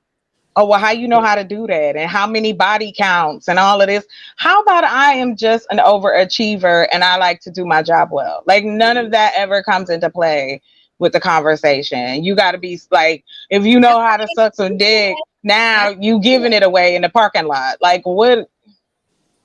I mean, I think it is like Kim Kardashian, I think, is just down for the program. And sometimes that's exactly where you need to be. And I mean, whatever we doing, she is down with it. We choking exactly tonight, okay? because she knew that that's how she would make her a quick lick. Right. She knew exactly what to do because y'all don't have no standards and boundaries. So since it can be a hole in the wall, degrees. It's like, for example, there's girls I've kicked it with who was down with the program. Whatever a program hype I was on at that night, they were 100% about it. I set the tone of the situation, interaction, and it was 100% about it. You getting choked tonight, you getting Facebook, you getting this, you getting that. Oh, I'm sick of that. Whatever it was, they about it. So because they were willing to do it with you, then in your head, you've already decided that all these women was about it. You mean? Don't say what just ask me a question and I'll tell you what's in my head. Just ask me a question. You just answered it. So I'm taking what you just said in your head. You just said that these women were about it. That's what your assumption was in your head. And because they all agreed, then of course, and was somewhat or maybe somehow enthusiastic, that was enough for you. It doesn't take a lot. That's all my point is. Okay, if a woman take a lot to do what? What is the what we just talked about? We just talked about having sex because what your dude wants. It's not it's not like hard to fake in some instances. All I'm saying is when there's certain times where it's just like, how do you know for sure? That's my question. Like, how do you know for sure? There's nuances. What are the differences? There's differences. Okay, it's nuances. All right, Dave. There you go. Good word. Good word. You're about to hear it all right now, Chocolate. You're about to hear it all. In mind, there's a couple of different archetypes of women in men's mind when it comes to fucking. There's the woman who puts it on you, who out for her shit, who puts it the fuck on you, who's in charge of the shit, who's gonna be like, I'm getting what I need out of this situation.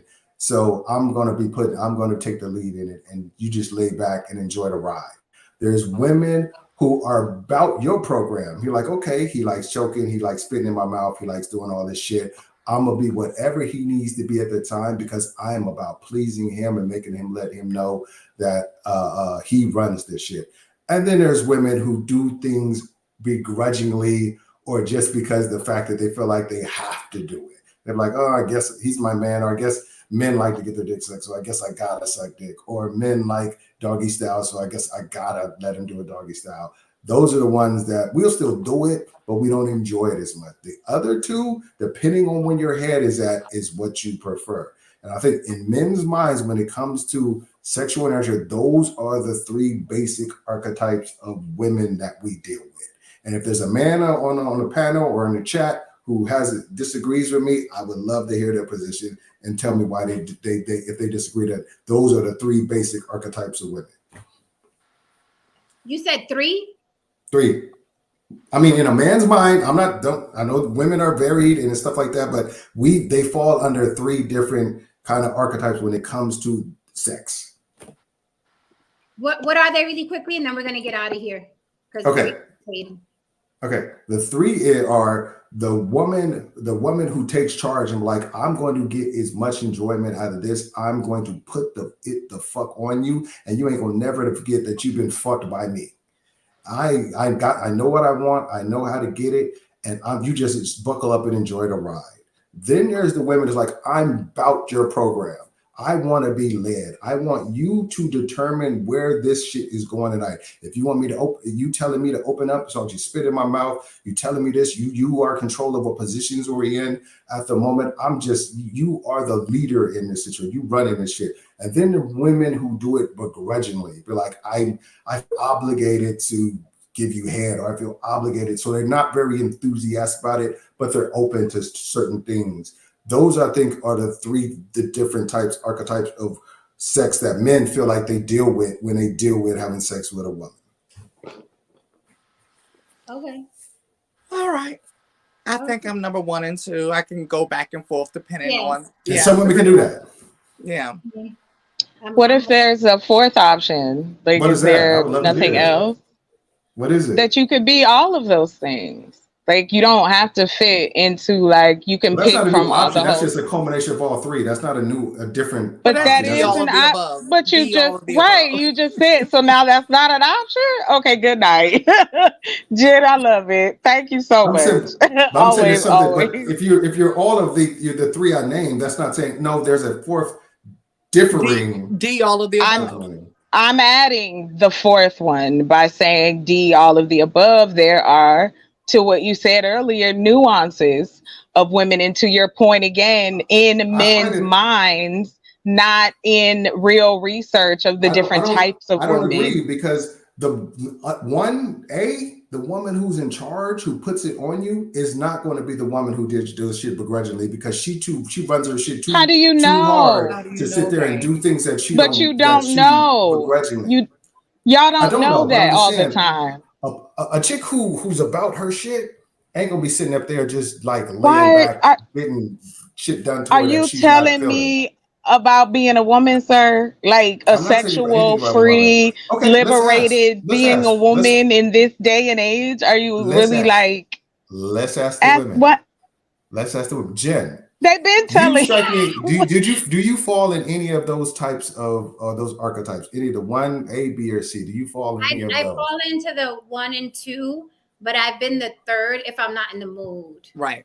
And I feel like he wants this right now, and I'll do it for him. Okay. I'm thinking about laundry. Right. Maybe I should have prefaced it like they prefer to be in categories, not they fall in those categories. Women prefer to be in certain archetypes. No, I totally understand what you said. Usually there are women that have sex begrudgingly, I think, or as a duty. Like, that's how I saw Kim Kardashian sex tape. Like, I'll do this because this is what, but I'm really about this money and this paper and what we're about to do.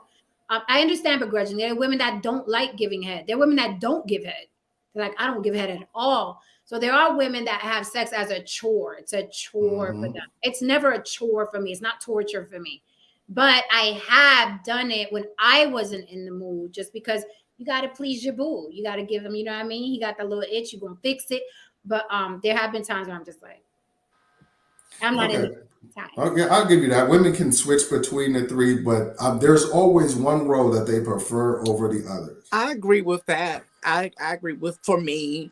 I agree, because I am more of the number 2, but I can go back and forth between 1 and 2, depending on the man, really, and his energy. But yeah, I kind of like a man to take charge. That's what I'm saying. Like I said, you can, because you do it. Listen, don't mean it's your preferred situation. Mimosas at lunch, I'm definitely number 1. Otherwise, I'm number 2.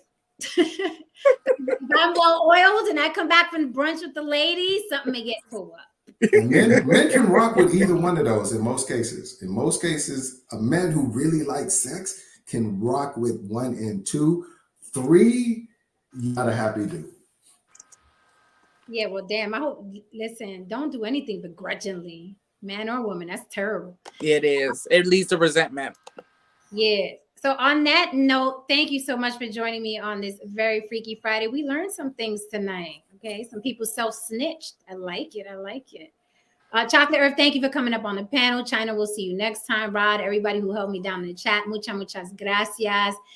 Everybody go to bed because when I start getting the back door text messages, I know it's time to go. No Saint, thank you for being here. I know you're probably tired. You had that Don Julio's kicking in.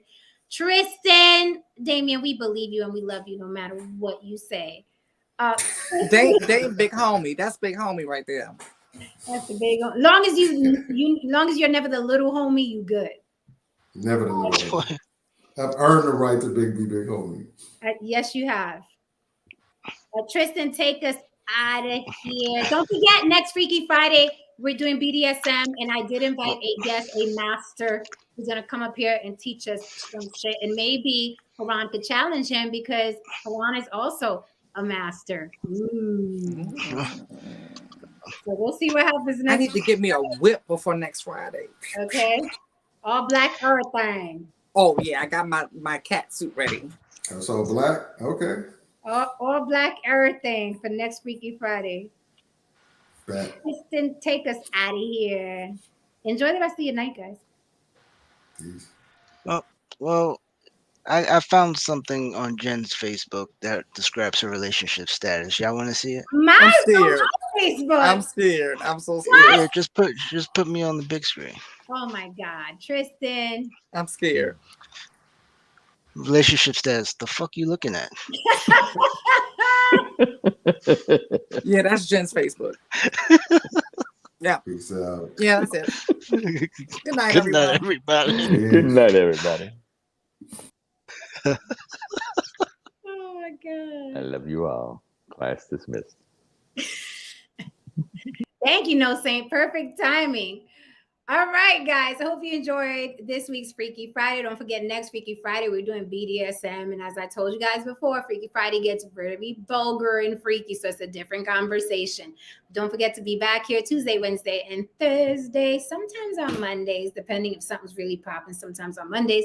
Don't forget, if you want to support the show, Cash App, if you're catching the replay On the Block with Jen, or Super Chat me next time I'm here. Thank you so much for hanging out this Friday evening. I hope you enjoyed. Hope you learned some stuff. And don't forget, you can hit me on the block with Jen at Gmail if you have a suggestion, an interview, a collaboration, and follow me on the block with Jen on Instagram and TikTok. All right, guys. Good night. Good night. Good night. And we're out.